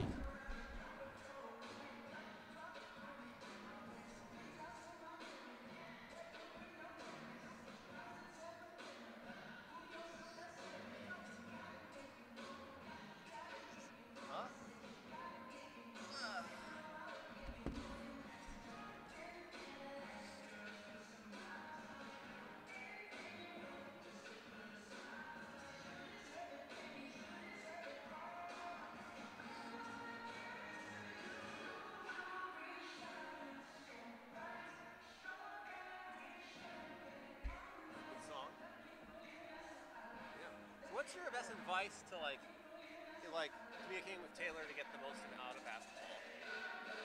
Like in terms of communication part. Because I already asked him like what would the schedule rotation be, and he said he has these two people like you said, and then he let me know. Like, Yeah. What would be your advice otherwise?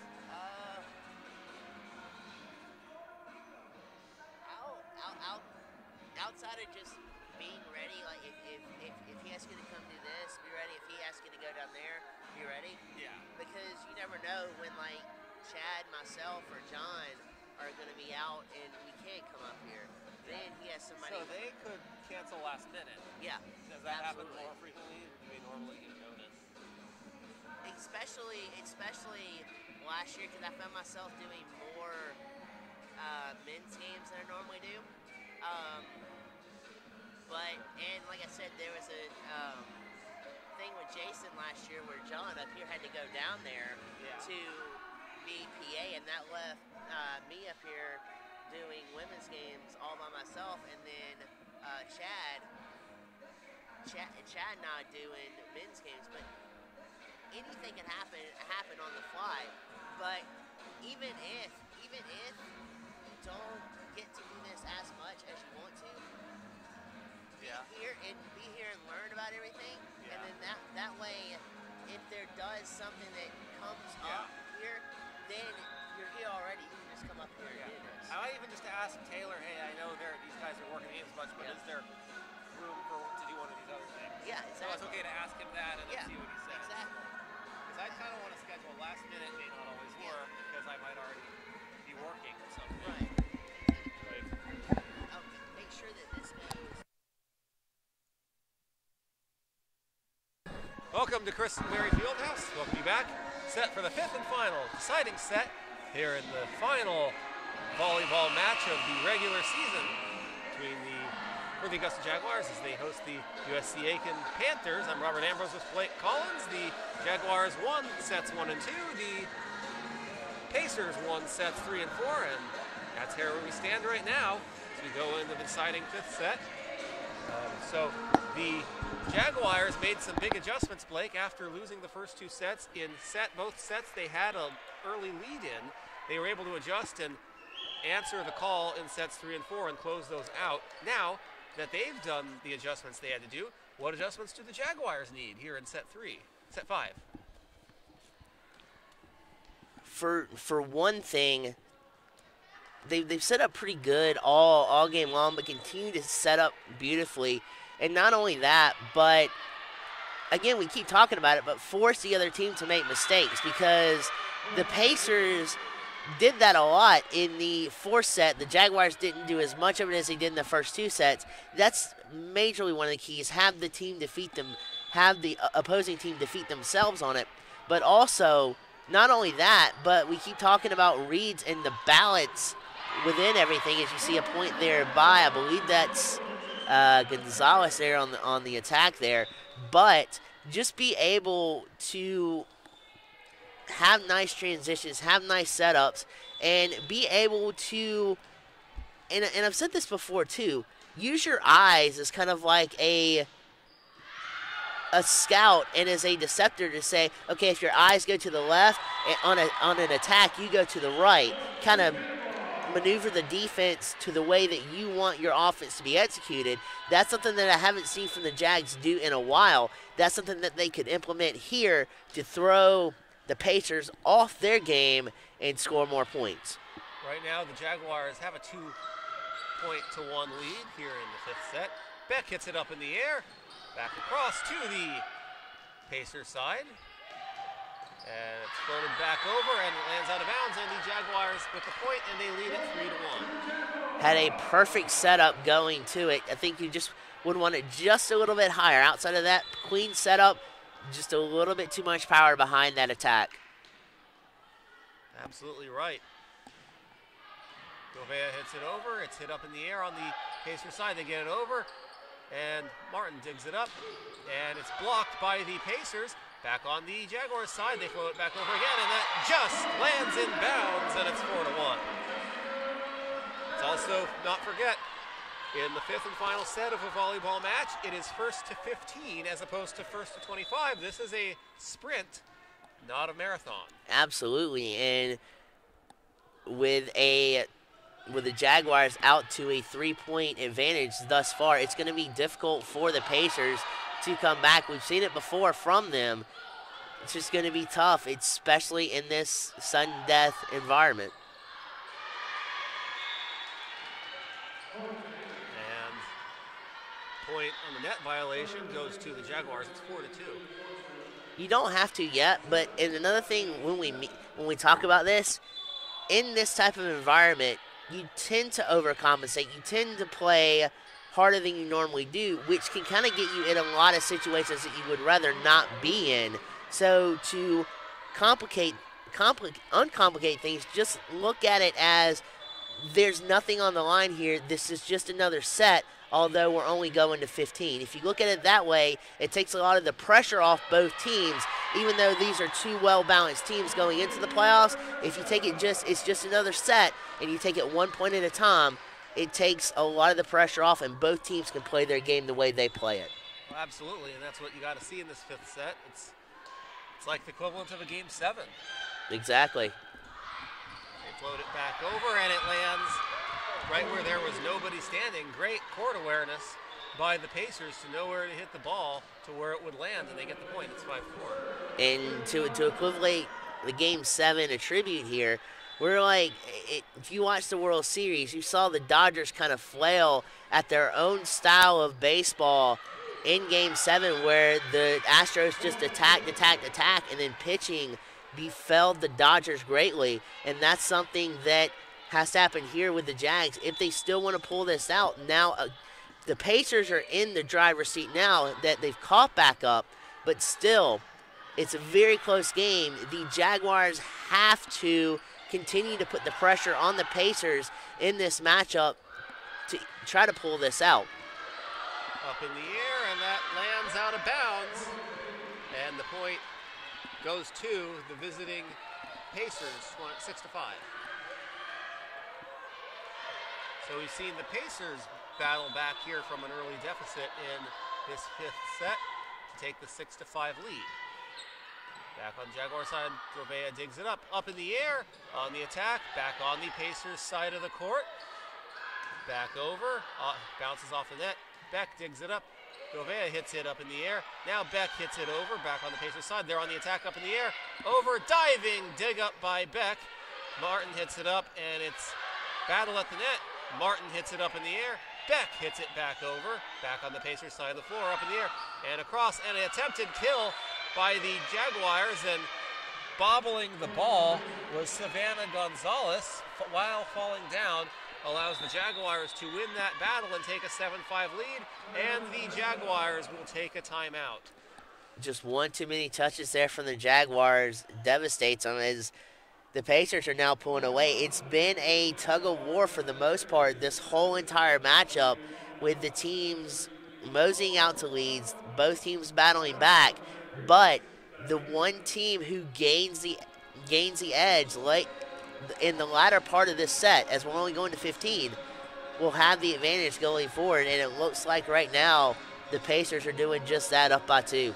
Absolutely are, and something that Jaguars will discuss during this timeout, of course. As the Jaguars, it's paid off the times they've used their timeouts. They've used them at the right times, and they've been able to get into a good rhythm each time. So definitely they can do it again here. It'll be for the Pacers. And with a more condensed set like this is, like set number 5 is, it places more of an emphasis on strategy.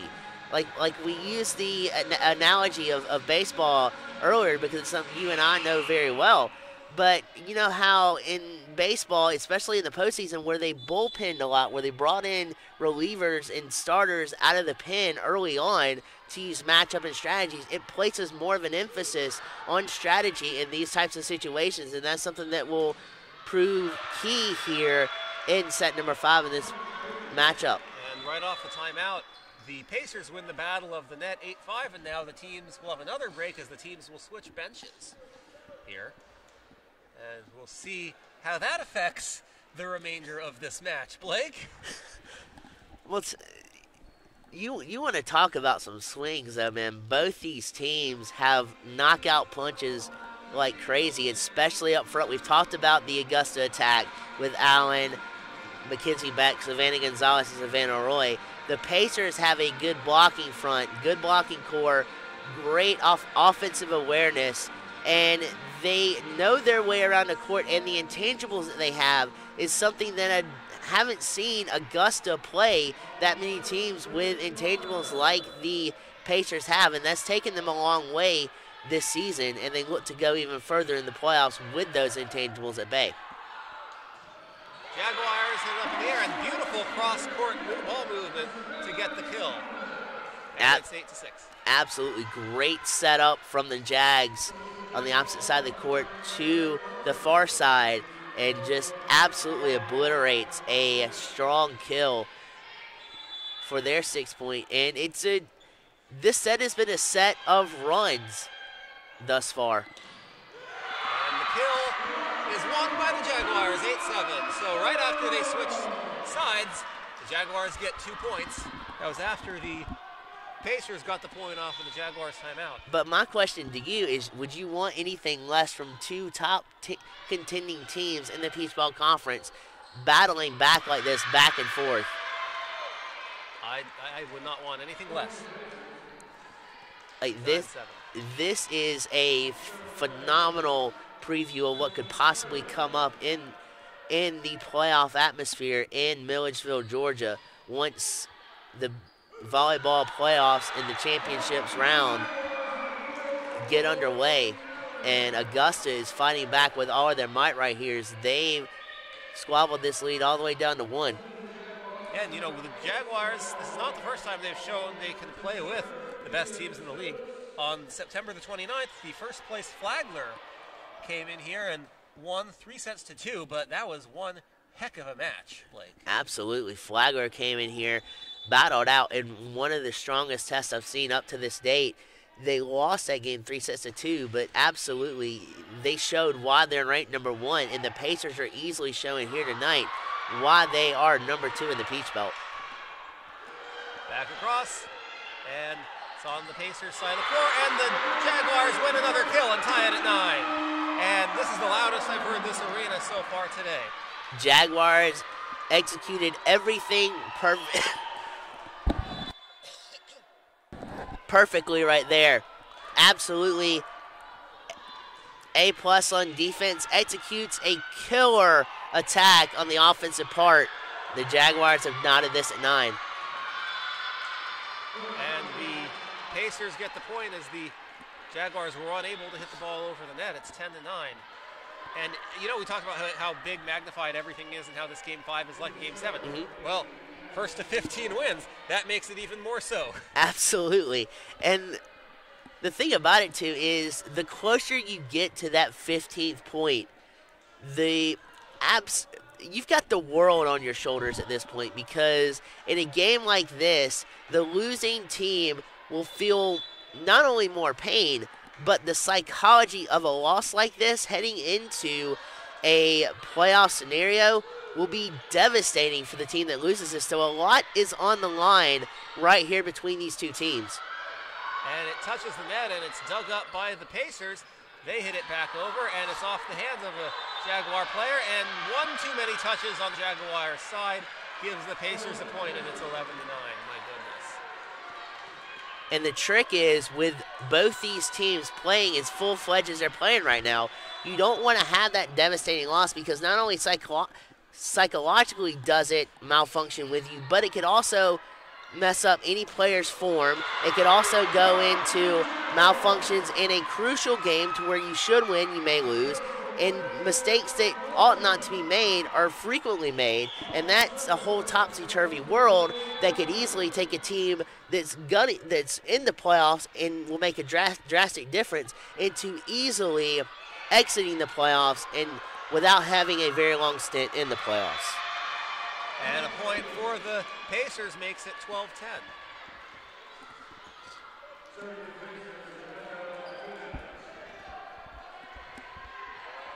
Libero for the Pacers back to serve. Gets it over. Martin digs it up in the air, back over to the Pacers side. They're on the attack, up in the air, back across. That's off a Jaguars player's hand and out of bounds, 13-10. In favor of USC Aiken. And a timeout once again taken by the Jaguars. That's their last timeout of this match, trailing 13-10. This is a crucial timeout as well. We talked earlier about how the Jaguars, their record may not show it, Blake, being 6-5 in conference play and 17-13 overall, right in the middle of the standings, but they have shown here today, as well as in when they played Lander on Flagler on September 29th here at Christenberry Fieldhouse, lost 3-2. They can still play with the best. And that's a good sign with this team, not without any seniors. That's a good sign to how much better they can get next season. Absolutely. The chemistry doesn't stop during the offseason. Like, a lot of these players are really good friends. They eat, they work out together, they do all these things together. The chemistry builds throughout an offseason and into the next season, and that's crucial because not only did we mention before and we mention now that there's not any seniors on this squad, so this team, the core central of this team will be together for 2 or 3 years straight, and that's crucial to not only a recruiting standpoint for Coach Sharon Quarles, but also to a long-standing team that could possibly, with the core that's here now for the Jaguars, they could possibly make championship runs. They could maybe turn this into a dynasty. Who knows? But the thing is, right now, the core of this team is building chemistry like I've never seen. Like, I have not seen this team build before. It has been building all season long. And after this season and after the playoffs, and they may not do very well in the playoffs that's yet to come, but they will definitely be stronger next season. And certainly when they get to the playoffs, their first focus will be on the quarterfinal game and extending this season as much as possible and using every opportunity to get better and build momentum into next season. Absolutely. And for Aiken, goodness gracious, a lot. They come in here second in the conference, 8-2 as a conference record, 22-4 overall. This team is stacked. They play extremely well. They've made a few mistakes today, but minimal overall. This team is going to be a powerhouse to come, and they will more than likely make waves in the playoffs. It just depends on the circumstance and the types of teams they play as to how far they go, but they will definitely be making waves from not only this season, but next season and probably the season after that to come. 14-12 now. The Jaguars, since it being a set point, have scored, or a match point, have scored the last two. Gouvier will serve it, gets it across, dug up by the Pacers, back across. Gouvier gets it back across to the Pacers. Amazing job to keep it alive. Back on the Jaguars' side. Back up in the air. Back over. Dug up by the Pacers. Up in the air. Back across. Nice dive. Martin digs it up in the air. And it's kill is won by the Pacers, and they win the match. 3-2. Absolutely phenomenal effort on the Jaguars' part, Murchie's part. The front blocking and attacking part to try to keep that ball alive, but the Pacers come in here wanting to make a statement.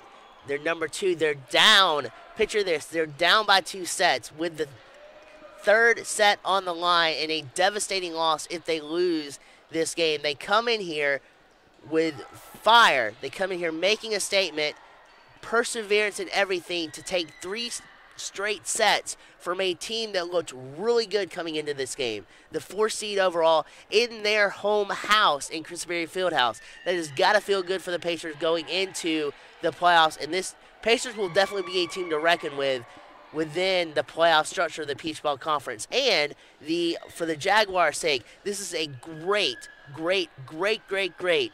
team building exercise. This is a great building block to see where you are and to learn from this, build off of this. We talked about the chemistry earlier. Keep building that chemistry so you can make waves within the playoffs. And who knows, we may see these two teams again. Well, we absolutely could. The Jaguars will turn their attention most likely to Lander for the 4-5 matchup in the quarterfinals. And if you're the Pacers, you're going to pay attention to what happens with Flagler, and can Flagler close out the regular season title, or will the Pacers get help and end up with the regular season crown and get the first round bye? We will soon see. But if the Pacers do get the help they need and get the first round bye, then it'll be a lot more likely for us to see these two teams again match up against each other. If the Jaguars can win their quarterfinal game, they will face in the semifinals. Otherwise, they won't be able to face each other unless both teams make the championship, which is a little less likely, but still possible. Both teams fought with their hearts. Both teams laid it all out on the line. They don't have any room to hang their heads high in this matchup. An absolute phenomenal matchup to close out the Jaguar season and believe the Pacers season also. Absolutely gorgeous volleyball all the way around. Heading into the playoffs, both teams, the Pacers and the Jags, will be ready and gunning for playoff volleyball. Oh, we certainly look forward to that and seeing how much more this Jaguar team can build going into the next season without any seniors. You would project that the entire team will be back and no need to replace anybody if all goes well, of course. And certainly they'll look to use that to their advantage. And if you're the Pacers, you got to think next season is the tournament. Absolutely. Not only that, the Jaguars, I should say. Absolutely. Not only that, but the Jaguars do bring in a fresh batch of young freshmen to help out next season as well.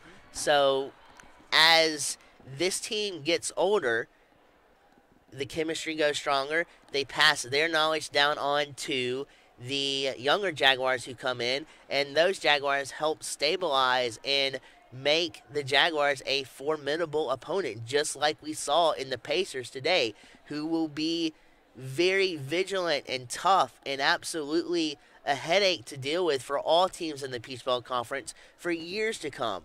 This was a couple years building in the process for the Pacers, but what a job they have done, and look at where they are now. They are going to be a thorn in a lot of teams' side heading into the playoffs and heading into next season. They absolutely will be, and we'll certainly look forward to all that, the playoffs and next season, but first things first, the playoffs. Absolutely. And can't wait. Me neither. Once again, the final score here at Christenberry Fieldhouse, the USC Aikens rally from trailing 2-0 against the Jaguars to win 3-2. For Robert Ambrose, I'm Robert Ambrose alongside Blake Collins. We thank you for tuning in to today's match. Have a great afternoon, everybody.